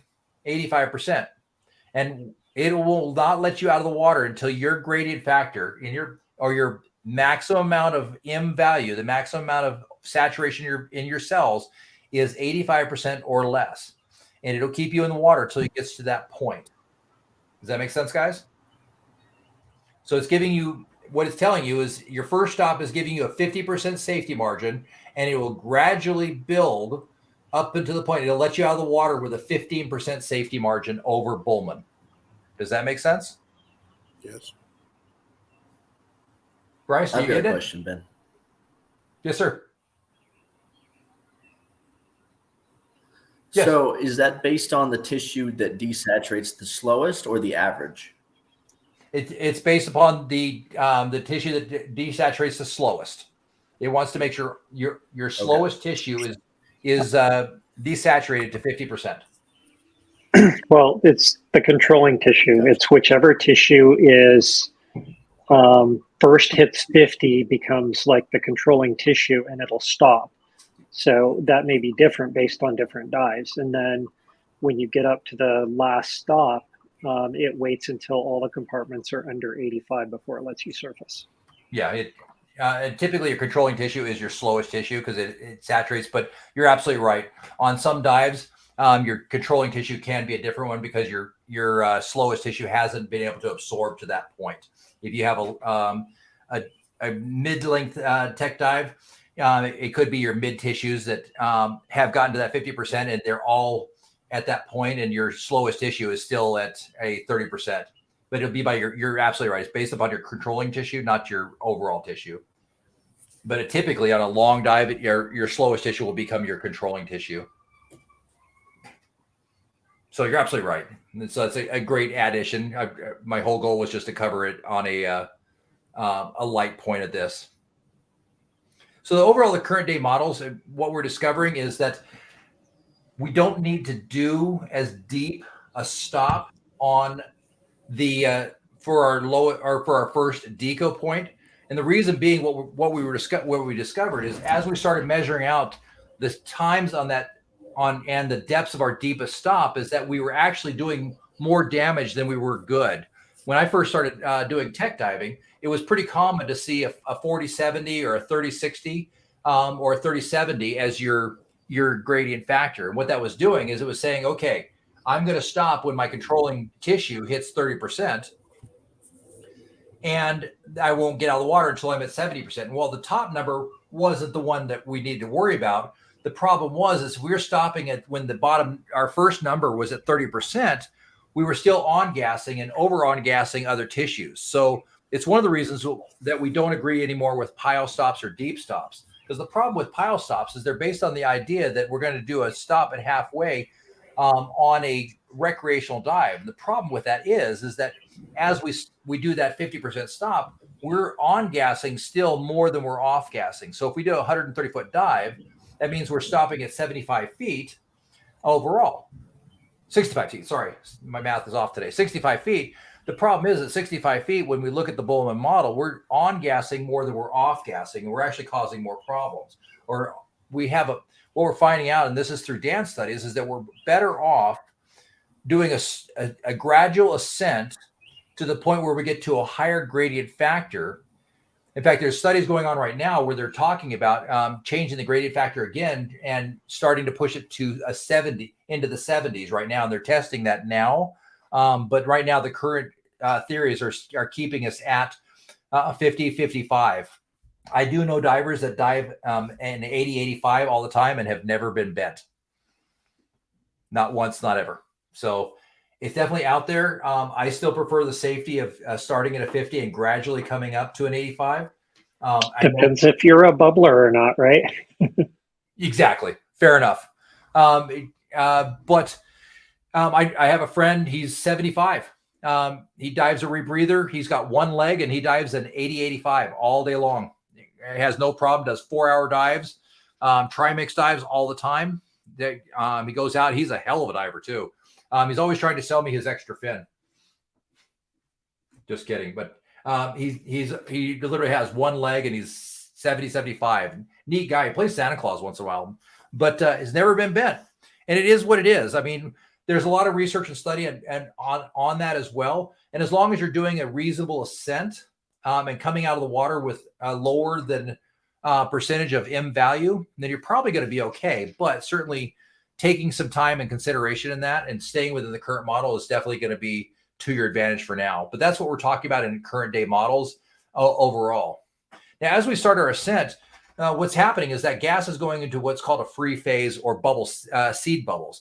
It's coming out, and as long as it stays at that seeded point, it's small enough that it's not a problem. That's the kind of the stage game of the bubble model is when it starts at bubble seeds, and then it moves up to silent bubbles, and then eventually to dangerous bubbles, free-form bubbles. But at free phase, the gas becomes a bubble seed. The challenge is if we ascend too quickly or we don't pay attention to our decompression model, those bubbles tension can increase. They can combine and they can move their way to silent bubbles, and then eventually to full-on decompression bubbles that we need to worry about. Now, again, we talked about this, but in-water recompression is highly controversial, and the majority of it is hyperbaric therapy professionals advise against it. But really what we're talking about, and I think we already hit this one pretty clearly, is once somebody becomes symptomatic, is when it becomes recompression. Blowing a safety stop, as long as we do it for less than a minute and it's less than 3 meters, we're absolutely have the ability to redescend to complete our safety stop. Example of this, I had an issue. I was diving the river, and I think Donnie was there. In fact, Donnie was there when this happened, but I ended up with about 16, 17 minutes of deco on an 81-foot dive. I had 2 tanks and plenty of gas, so it wasn't a big deal. And I decided to slow boat it to China on my deco, just do an air decompression. But as I was coming up, I got hit in a very heavy up current. And it blew me from 30 feet to 17 feet. My ceiling was 20 very quickly. I grabbed onto the nut. It was kind of a small outcropping on a rock, just enough to get my hand around, and held onto that for dear life because the current was very strong and pushing me up. And the problem is we all drive dry suits, and we know what happens when you hit a hard, heavy current is all of a sudden my feet went floaty. And I only had enough grip on the rock to be able to keep myself down, not enough to pull myself around. So I was able to knock out some of my deco, but the problem is I lost my grip at about the 9-minute mark. And as you might imagine, I was thinking about what would happen if I lost my grip. And I realized, well, 100 feet from the river, I had my truck. I have 2 bottles of oxygen in it. And there's 4 recompression chambers in Idaho Falls if I need it. So and my DAN insurance was up to date. And I kid you not, my DAN insurance did go through my mind as well. But you go through that. And so I popped at the surface with 9 minutes of deco left. I was at the surface for less than 30 seconds, was able to back away from the edge, and I was able to redescend to 15 feet. And then I descended to 20 feet and finished out all my deco plus an additional 4 minutes of safety stop as well. And then came up to 10 feet and did another 3 minutes of safety stop just to make sure I was safe, and it recompressed completely. I also watched my gradient factor on the Garmin as well to make sure that I was good. But I'd blown it for less than 30 seconds, so absolutely appropriate to redescend. I wasn't symptomatic, there wasn't problems, and that's what we're talking about, is making sure that we're staying within that green light, red light zone. If we're up for more than a minute, it's certainly in that position where we need to make a cognitive choice and be careful as well. We're going to talk a lot more about decompression and recompression, as well as safety stops and decompression stops as well later on overall. But overall, the M value, this is what our gradient is actually looking like. So the M value line is the maximum amount of value that a cell tissue can hold. And this is what the M value looks like according to Bullman. Okay, and the M obviously standing for maximum. If we set up a gradient factor, this is what the gradient is actually building, is a safety line on a gradual portion on a stair-step amount, and each one of these horizontal lines would be equivalent of basically a deco stop, and giving us a time to go to a higher gradient each time, but let enough gas off till we get to that point where we get to the ambient pressure point. And so that's what we're trying to tell you, is as we look at this, we're looking at an M value, and then the stair-step would be basically what's happening with our gradient factor as well. Does that make sense? Is that a little bit better with a visual of it? Does that help, guys? Yeah, I like the visual. Visuals help me quite a bit. All right, so we've talked about that. We've hit that already. To regulate bubble growth, the decompression diver must generally use stage deeper stops than the first decompression stop predicted by the Haldane models, the M values. We already really kind of hit that. So overall, here's the Bullman. I didn't think we were going to get to this until tomorrow, but we got to it today. So good news. We're a little ahead of schedule, which is good. So overall, this is the different models that we use overall. So we started off in 1965 with Workman, and Workman came up with the idea of the critical difference after he based his information off of Haldane. And he eventually got to the point where he had 9 tissue compartments.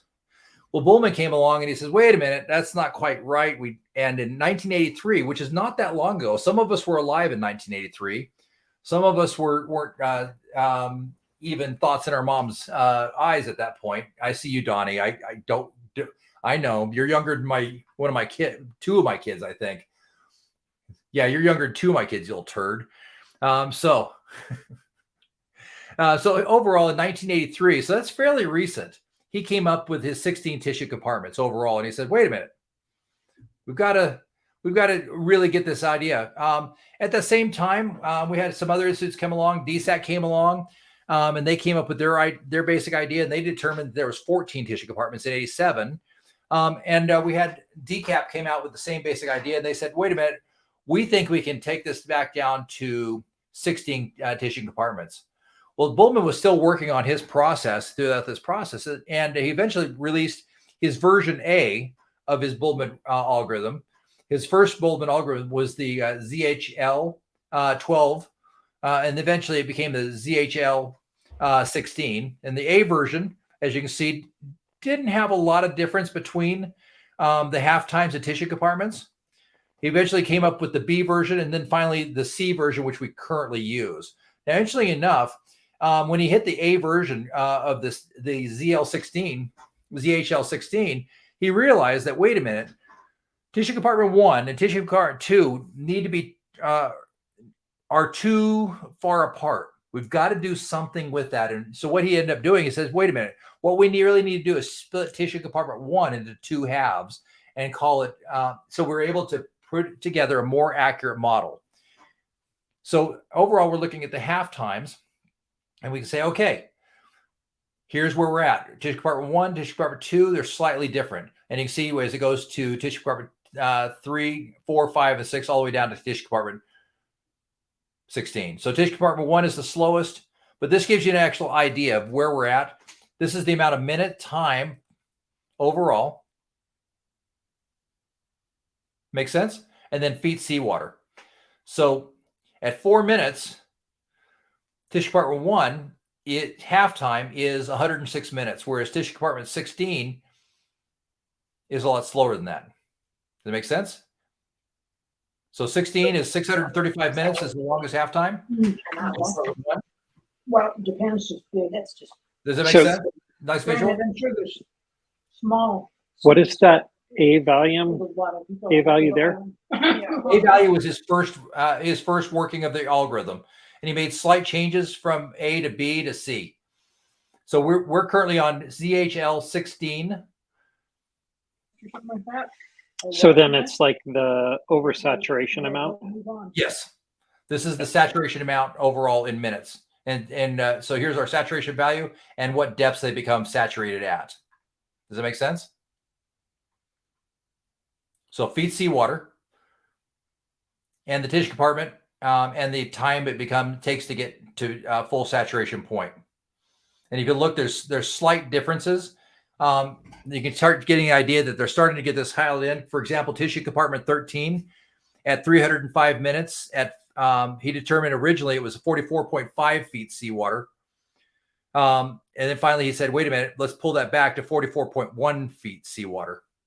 And so there's slight differences between each one, but as you can see, they get very, very slight, where we get to tissue compartment number 15 at 498 minutes, 42 point at the difference between the B version and the C version was literally 0.2 of a foot.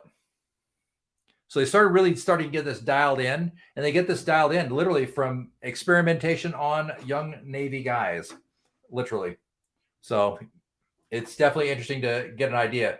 So overall, as they're coming together with this, they came up with the no decompression limits, and they said, wait a minute, where do we get to the point where we can put together a basic table for non-decompression divers? And what they finally said is they went to the Navy, and the Navy was as tables are the ones that are most widely used across the world. And what they said is the Navy said, well, we need to come up with an accurate decompression model that we can keep where our sailors won't get bent and they won't get hurt.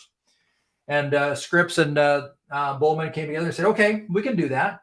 So tell us what you're looking for. And they said, well, we need a sailor to be able to go down and accomplish a task. And they said, okay, well, how long is the task that you need to accomplish? And they said, okay, well, we figured the basic task is going to take 20 minutes. Or I'm sorry, it's going to take 10 minutes to do that. Okay, can they do it in 5? And they said, sure, yeah, that'll be our longest amount of time. And what's the deepest you can go down to for 10 minutes? And they said, well, it's 140 feet. Well, we realized that they were actually pretty smart about this. And as they looked at it, they said, wait a minute. If we tell a sailor he can go down to 140 feet, that means he's going to go down to 150 feet. So we better add a safety margin in. So they said, okay, we'll pull that back and we'll say 130 feet. And if we tell him he can stay down for 10 minutes, that means he's going to stay down for 20 minutes. Right, Donnie? Is that pretty accurate with, yeah, there you go. 2 thumbs up. If I tell you you can stay down for 10 minutes, you'll stay down. You're going to stay down for a little longer, right? So what they did is they said, okay, well, if we tell them 140 feet, they'll go to 150. So let's make it 130 feet. So what they did is they took the Doppler research, they put it together for the Navy, and they said, here's what we need. We'll be able to send a diver down for 130 feet for 5 minutes, knowing that if we tell him 130 feet, he's probably going to go to 140 feet. If we tell him he can stay down for 5 minutes, he's probably going to go down, and he's probably going to stay down for 10 minutes. So we'll build a safety margin in, because we know young men at 19 aren't the smartest things on 2 feet, right? Any of us here the smartest thing on 2 feet when we were 19? I was brilliant. I was a young Marine going into OCS. So definitely not the smartest person in the world. So overall, what we started realizing, though, is as we start changing the type of gas that we use for our back gas, that our decompression model changes considerably overall. And as we're looking at this, the accelerated decompression model, we can see very clearly that this is our decompression model that we'll spend, for this particular dive, we would have spent 40 minutes in decompression versus at EAN 50, we'd only need 24 minutes. At EAN 50 and 100%, we could cut that down to 19 minutes instead. So as we start going through this process, we start realizing that if we change the accelerated decompression model by using a higher partial pressure of oxygen to flush that negative nitrogen out of our system, we can start creating an additional safety margin overall, and we can start moving to a faster decompression that creates a higher level of safety for us, with a lot more enjoyment for us as well. Because any way we can shut down and close down that decompression loop, we definitely want to do that as well. Does that make sense, guys? So that's why we started moving on to a decompression gas that was higher in partial pressure at oxygen overall. So decompression stops, sealings, safety stops, mist stops, and body decompression. Let's talk about this for a little bit. So overall, the first thing is, how do we do a deco stop? I think it's definitely reasonable to start talking about that. So a decompression stop is a procedure that always takes place towards the end of the dive, or at the end of the dive. This is when we're beginning our ascent. So this is the time we spend at any given depth to reduce the amount of nitrogen or helium remaining in our tissue before we rise to the surface. The decompression stops differ according to each dive profile, depending upon the maximum depth reached during the dive, as well as the time spent underwater at this depth. The depth and time are given by decompression tables, by a dive computer, or by the dive planning software. So overall, the decompression stop. So how is this done? The ideal way to do a decompression stop is in the horizontal position for as long as possible. In this position, your body will decompress completely at the same rate overall. So the variance as much as 3 to 5 feet can definitely make a big difference in how much decompression you need or will have to do. So the body extended position allows the body allows the entire body to be subjected to the same pressure at the same time. And it's essential to breathe slowly and deeply so the blood is circulated better and promotes the return of nitrogen to the lungs. Now, certain behaviors must be avoided during this, like apnea. Do not hyperventilate. Don't overbreathe this as well, to make sure. So a decompression stop, normal breathing, deep normal breathing, relaxing. One of my favorite things to do during a decompression stop is to relax and to think about all the ways I've been blessed in life. To go through, I do math, and it gives me that great time to think. And I can tell you, the more you can get to that point where you're in pure relaxation mode, you're hovering in that position, the better off and the better your decompression will be. It's one of the reasons and David just was working with me this weekend. What was one of the key things I told you, David, that is imperative for all deco diving or tech diving? Well, to be in the proper trim, but horizontal, Also be able to do any task without moving up or down. Yeah, being able to hover and control your buoyancy and trim. Number one skill that I'm going to teach you guys through this process and be watching for through this process is be able to hover in trim and buoyancy. There's, in my opinion, there's no bigger and more important skill that you have to master during this. The dive planning is super easy. It really is. It's not rocket science. Your computer will do a lot of it for you when you get to that point. You're doing light deco dives. The dive planning is not there's computer models to do it, but the most important thing that you guys are going to get to the point is you've got to be able to hover and be able to accomplish tasks in the hover. You've got to be able to overcome challenges. If there's a gas failure, if my mask fails, if I need to run an SMB, if I need to hand a tank off, if I need to work with somebody that has an out of gas emergency, whatever that is, I need to be able to get to a position, hold that position, and accomplish the task, period. What's going to end up happening is as you start into your point, you're going to come to a magic point that's called the ceiling. The ceiling is the highest point of your decompression. You want to be, if your ceiling is 30 feet, you're going to want to be at 31 feet, right at your ceiling point. So you're maximizing your decompression. An acceptable range is going to be 1 foot up, 1 foot down. Start hitting that 2 feet up, 2 feet down. You're starting to break out of the decompression model that you're building. So you always want to stay just below your ceiling.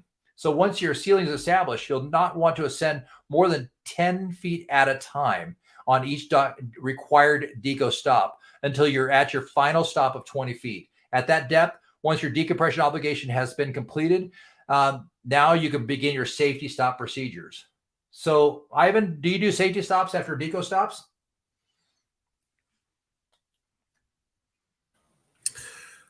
Sorry, I was muted. No, you don't. It's you're doing your complete deco as you go up. So I'm going to suggest, and certainly that but is you want to rise. You want to rise as slow as possible because the slower you get to the surface, of course, you'll expel more gas. But it's absolutely the accepted practice generally is to definitely do a safety stop after finishing up your decompression obligation. What it's doing is just extending out that decompression. So it's generally accepted practice and an encouraged practice to go ahead and do an additional safety stop as well as part of your decompression obligation. Once you've finished out your obligation, to go ahead and ascend a little bit and start into a safety stop as well. So that's typically you don't have to, because in the end, safety stops are required or not required. They're optional. They're absolutely optional. Absolutely. Unless you're in Germany and nothing's optional in Germany. You will do it the government way. Right. Oddly enough, I had the opportunity. I wrote a book on ice diving for SSI, and they're based out of Germany. That was one of the interesting things is I had to take out the word suggested on anything that I didn't want to be mandatory. Because if you were in Germany and you put suggested on anything, that means it automatically means mandatory. They don't have suggestions apparently in their legal terminology. I thought that was reasonably interesting. But the general encouraged practice is to definitely do a safety stop. Allow that additional time. You've just did a pretty heavy thing to your body. You've absorbed a ton of nitrogen. And you've just off-gassed a ton of nitrogen.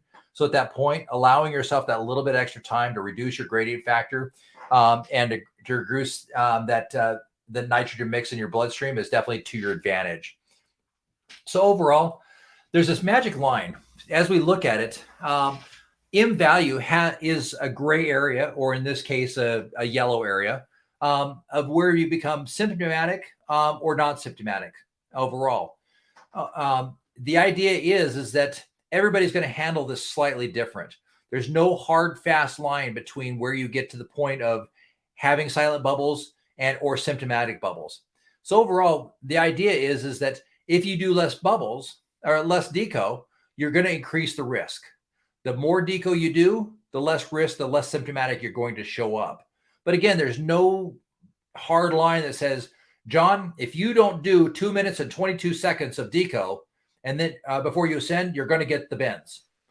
Bryce, if you don't do 5 minutes of deco and before you ascend, you're going to get, there's no hard, fast line. You know, it's everybody handles nitrogen differently overall.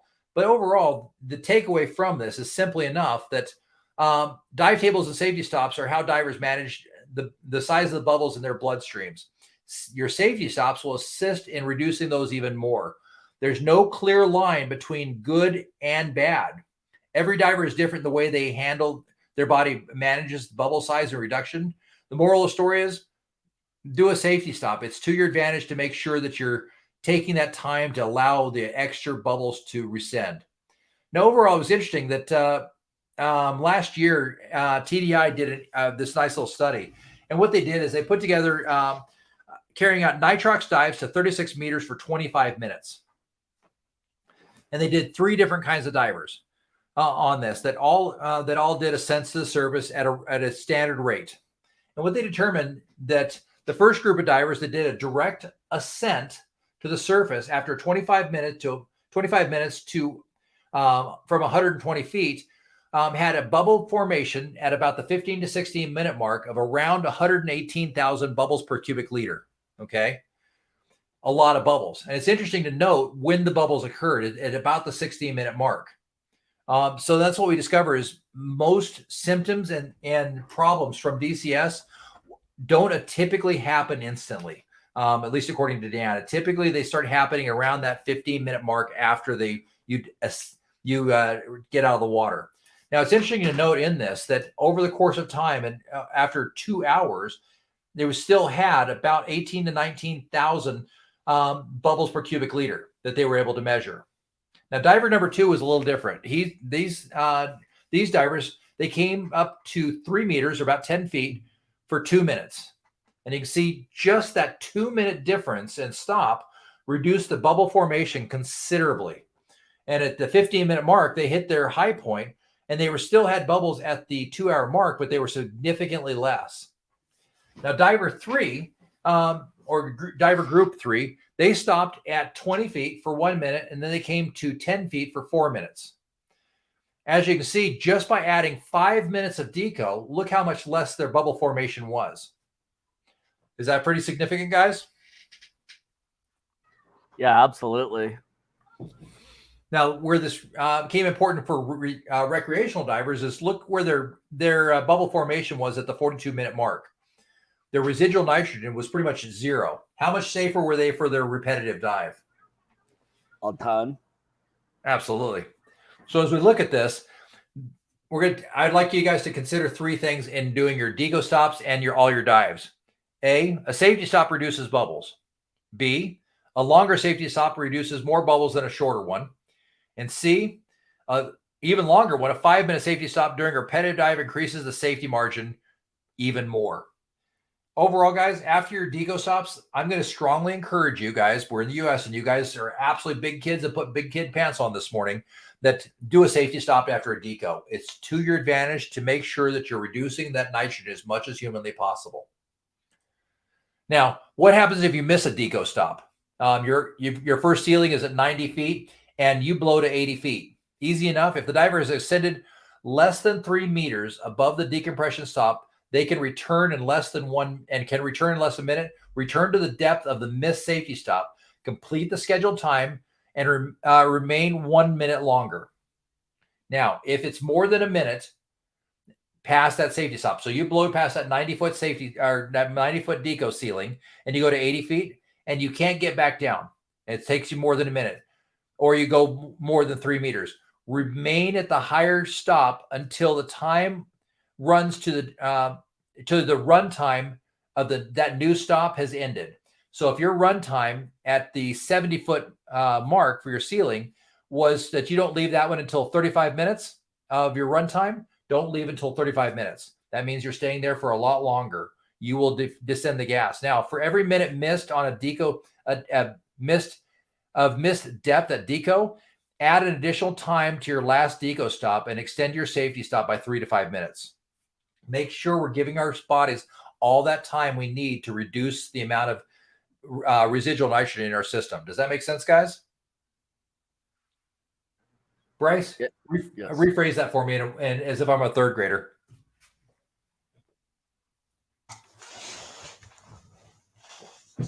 No using ChatGPT. Aw. So if you miss a safety stop, continue your next safety stop and add the time to that stop that you would have been at the previous stop. And then add 5 more minutes to your safety stop in the end. Absolutely. So if I blow a safety stop, I'm supposed to, my first deco stop ceiling is at 90 feet. And I make it to 80 feet. And I'm there for 30 seconds. What can I do? You add the time that you would have been at your 90-foot stop to your 80-foot stop. But it was only 30 seconds. Doesn't matter. You add the entire time. So if I miss it by 3 meters or less. I'm sorry. If it's 30 seconds, you go and you can't get back down. Yeah. Get back down to meters your in 1 minute. That's our big thing is 3 meters or 10 feet if you want to use US. I find that I use metric a lot more than I use imperial anymore. It's just easier. I think John would agree with that once you get into using metric, your life becomes substantially easier. But yep, it's either that or you're in sub-Saharan Africa in a dictatorship, or the U.S., one of the two. Absolutely. I love metric. I've gotten to the point I more and more I'm using metric. It's just a big pain is when I get in and I'm teaching students and they're trying to look at my stuff and I'm like, no, I'm on metric, and they just mind explodes. So overall, the idea is if 10 feet or less than a minute, go back down to the previous stop and remanage time and add a minute to your overall time. Okay. But if you go from 90 feet, and I had this happen to me one time, I was in a pretty heavy current in the ocean. We were at 145 feet and our ceiling was 100 feet on this particular dive. We were doing a 2 deco gas dive with a substantial amount of back gas, but in a heavy current. And all of a sudden I got tied up in a line that was pulling me to the surface. And I ended up I was 20 feet past the deco stop. So what should I have done? My deco stop was supposed to be, was it 90 or 110? 110 was my first deco stop ceiling. And I blew past the 110 and made it to 90. What should I do, Bryce? That's when you add your time on. Yep, remain at that and stay at the runtime. So what we're going to do is, as we start doing deco planning, we're going to start talking about a magic number called runtime. And everything happens on a runtime. The total runtime of a dive includes the bottom time, the travel time to the first ceiling point, the amount of time in the deco stops, and the safety stops as well. So it'll tell us where we're at in the total dive. Okay. How do we, John, here, this is an easy softball question. How do we define bottom time? Upstairs. The amount of time you're spending at your max depth before you ascend. They're putting a library up. From the beginning of the direct descent to the beginning of the direct ascent. Overall, that's the way I define it for I like as well. But runtime includes the bottom time as well as the deco time as well. So we'll be able to say, okay, at 35 minutes or 55 minutes or 1 hour and 30 minutes, whatever it is, we'll be at this point. We'll be at the ceiling from at 135 minutes into our dive to 140 minutes into our dive. And from 140 minutes in our dive to 142 minutes in our dive, we'll be ascending. At 142 minutes in our dive, we'll be at our next safety stop, our next deco stop. At 143 minutes, we're going to go ahead and travel to our next deco stop. So it includes the travel time as well as the deco time as well. So when I say we're going to, we'll stay at our run time. If we make it to our 90-foot stop, and we're not supposed to make it to a 90-foot stop until 60 minutes, but we're at 50 minutes, we're going to stay there until 50 minutes plus the deco time as well. Does that make sense? I think when we chart it out, it'll probably be a little easier. So overall, what we're going to do is we'll stay at that stop until the runtime is ended for that stop. Does that make sense? How about that? Yep, that makes sense. There we go. All right. So the last piece of decompression that I like to talk about is called body deco. You will not find this in your book. In fact, there's a fair amount of what we talked about tonight that probably won't be in your book. Who wants to give me an idea what I mean by body deco? When you end your dive, stay in the water with your head above water for a few minutes to help off gas from your body. Absolutely. So I'm guessing that all of us have had the opportunity to carry around more than one cylinder at a time now. We all should have. We've all been through side mount. So is that freaking gear light? No. No. Has anybody ever had the point where they've come to the edge of the water and somebody's run out in the water, grabbed all their crap from us, yanked it away from us, and carried it up to the shore for us, and then carried us out of the water too? Nope. No, I'm waiting for that day. Don, on Saturday, that's going to be your job. Is when I hit the edge of the water, I need you to run into the water, grab all my crap, take it up to my truck, and then run down the hill and come grab me and carry me up to my truck too. Well, I'd just tell you that you sound like a typical officer. Fair enough. Fair enough. But so overall, that doesn't happen, right? So as we're getting out of the water, all of a sudden we're putting a tremendous amount of weight, a tremendous amount of stress on our joints, on our body. And as we do that, our cardiovascular system's kicking into high gear. We're breathing heavier. We're off-gassing that nitrogen even faster than what we typically believe. So one additional safety measure I'd like you guys to take in the habit of doing is when you pop to the surface, spend 5 or 10 minutes, just relax. Whether it's paddling to surf, paddling to shore, or whatever it is, take some time and allow yourself some body decompression. The nice thing is, as long as your body's in the water, it's under pressure to a certain degree. And that pressure is going to help bring some more nitrogen out of your tissues, into the bloodstream, and into the bloodstream, into the lungs, and you're off gas some more nitrogen. Before you start putting all that pressure on your body, give yourself some time, relax a little bit, allow your body to do what it needs to do and off gas that nitrogen. We call it body decompression. It's a pretty typical thing when you get into hardcore deco diving to hear divers talk about body decompression. The only problem is I have yet to see it in any books. And so there's not really a lot of written material about it, but it's one of those things that we just do. Make sense? Would you do it on the back of if you're doing on a weekend liveaboard? Would you absolutely float in the water? Absolutely. I can tell you every boat that I dive off of, especially when I'm doing deco, I take my time and I hang out. I allow everybody else to get on the boat first. I don't force my way onto the boat as quickly as I can just because they're there. I like to relax and take that time. So typically it ends up being about 5 to 10 minutes that I allow myself to be in the water. And when they come over to pick me up. So take your time, relax, allow that extra body decompression. So do your decompression stops, do a safety stop, and allow yourself a little bit of body decompression. You're doing your joints and your body a favor by doing that. So who wants to talk to me about the broad definition of DCS? That's also fun. Effectively, as you ascend, if you end up with nitrogen bubbles in your blood, at some point they become problematic enough that they start interrupting how your body works, and we call that decompression illness. Absolutely. Dave, you want to tell me some of the signs and symptoms that everybody should recognize for DCS? Yeah. First off, tired, sore. Maybe your joints are swelling up a little bit. Okay. How about tiredness? Yeah.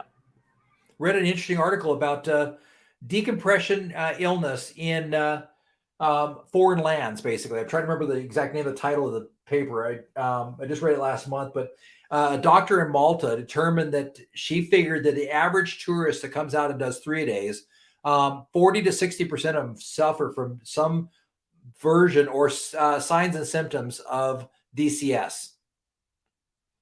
And typically what they do is, the way she recognizes this is when they come in, they say, I just feel tired, just really sore. Just they feel a little nauseous. I was feeling a little bit of vertigo. I had a bad headache after all my dives. So be aware, DCS can have very mild symptoms. Again, be very, very vigilant and very, very self-aware. Check in with your body and be kind to yourself during these dives. Overall, Bryce, I come out of the I had this dive 3 weeks ago, I blew out of the water with 9 minutes of deco left and I couldn't get back down because I didn't have enough gas. What should I do? You should get on oxygen as fast as you can. Okay. What else? Call Dan. Call Dan. What else? Drink fluids. Drink fluids. That's a great one. Who said that, John? Yeah. Yeah, absolutely. Get hydrated. Drink fluids. As we're watching for decompression illness and we've got the person on auction, what are some things that we should be, Don, what should we be watching for if we're watching for decompression illness? Well, your first sign, as you like to talk about, is denial. People don't want to believe that they have DCS. We're all men here, right? I'd assume so. And then shortly after that, you have your symptoms that we've talked about so far. Absolutely. So what? Probably also monitor basic ABCs just to make sure that that kind of stuff's working too. Exactly. That's exactly what I was looking for from you, Don, because you're our resident EMT. So watch. After we got them on auction, we realized that they're symptomatic. We definitely want to make sure we're watching those ABCs. We want to make sure that they're breathing, that everything's happening accordingly, that they're not going into shock, that they're not bigger issues happening, that they're not passing out, that they're cognitive, that they're aware of what's going on, that anything like that we want to make sure we're watching. We want to definitely make sure we're watching for things outside of the normal. Make sense? Yeah. Now, interestingly enough, Dan did a study on this, and they determined that even if you become symptomatic from DCS, that if you can get to a chamber within 4.5 hours, you have a 92% chance of 100% recovery. So the importance of oxygen and first aid and early treatment, absolutely. Getting somebody to a chamber quickly, absolutely. You've got a huge opportunity and huge chance of a full recovery, 92%. All right, guys, I'm going to end it there for tonight, and we'll pick this up again tomorrow. It is 9:30 now. But overall today, we talked about a lot of really cool stuff overall. So I'm going to remove that and go back over to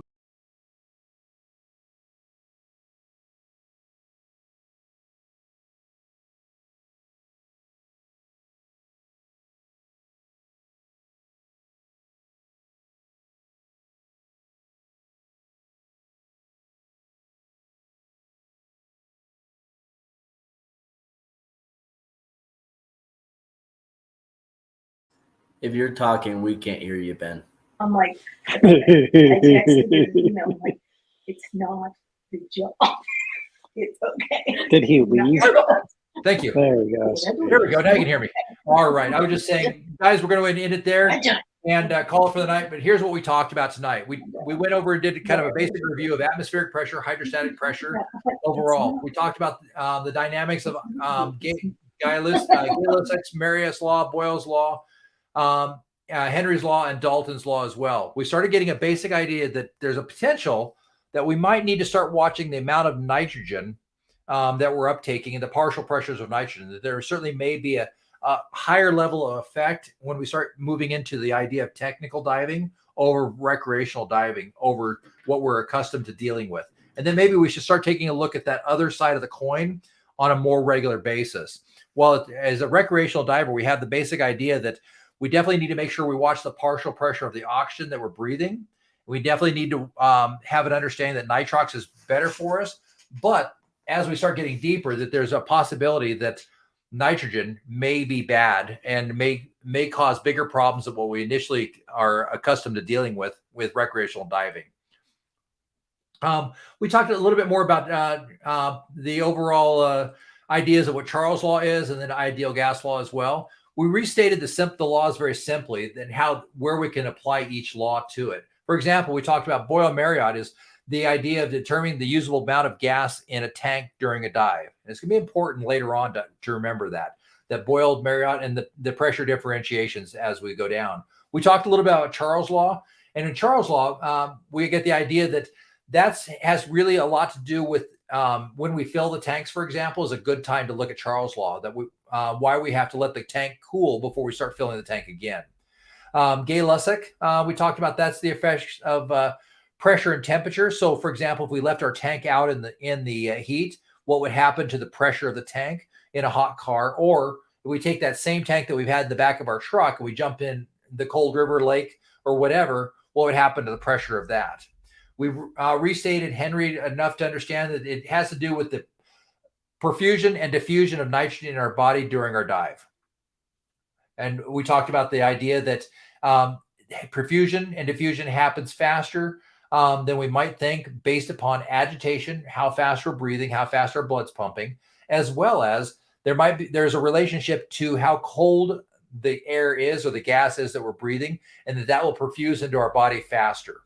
And then we finalized out the law series with Dalton's law, and we talked about the determination of, that's how we figured out the best blend. And we talked about the math formula for best blend as well. And we also talked about the mod and the calculation and the formula to figure out mod as well. Once we got through those, we talked about the perfusion, diffusion of the lungs, the physiology of the diver, to get a better understanding of how that works, where the bloodstream and the alveoli and the lungs, how they fall into this overall dynamic. We moved on to talk a little bit about the half times of the saturation models of that. And we defined finally, so we had a better understanding of what M value was, managing M value on a sense. And then we talked about how M value is affected by gas and the bubbles in our bloodstream as well. When we moved on from there, we talked about the gradient factor to understand that with gradient factor, we're adding a safety factor to the overall M value so that we're able to not run the line as quickly. We talked a little bit about history throughout the process and some ideas of how Henry's law affects that partial pressure and the inert elimination of gas. Moved on to Bullman, and we actually looked at the honest to goodness algorithm of Bullman and the decompression algorithms as well.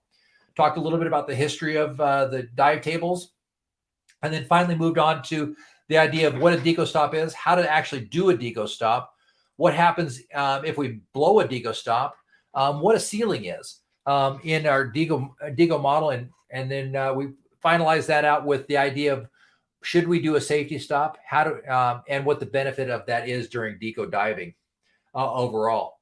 And then we, as we went through the understanding of decompression, we also talked about specifically decompression stops as well as body decompression. And then we ended tonight with a little bit of DCS. I think at this point in the game, if some of us don't understand DCS, we might need a little bit of remedial, because at this point we should all have a pretty good understanding of what DCS is. When we pick up tomorrow, we'll be into section 2 of XR, extended range nitrox, and extended range extended range, and we're going to talk about the physiology of the diver itself, and we're going to dig into oxygen in the diver. So we'll talk about normaxic and hypoxic, as well as list some of the hazards of breathing high concentrated oxygen as well. So that's what we'll get into tomorrow. Does anybody have any questions at this point? So if we're supposed to present something, when do we present? We're going to present on Monday. Okay. So I would like everybody to be ready to, and that is a fantastic question, John. But if everybody would be ready to present their subjects, does everybody have their subjects written down? I know Ivan's got Bielman. Yep. Mine screenshotted and saved somewhere. There we go. There is the screen of everyone who's presenting what. I definitely took the time to write that down because I need to remember it as well. But on Monday, we'll start off with Dave, who's going to talk about the effects of temperature and the underwater environment. We'll move on to Aaron, who's going to present a little bit about the saturation desaturation model.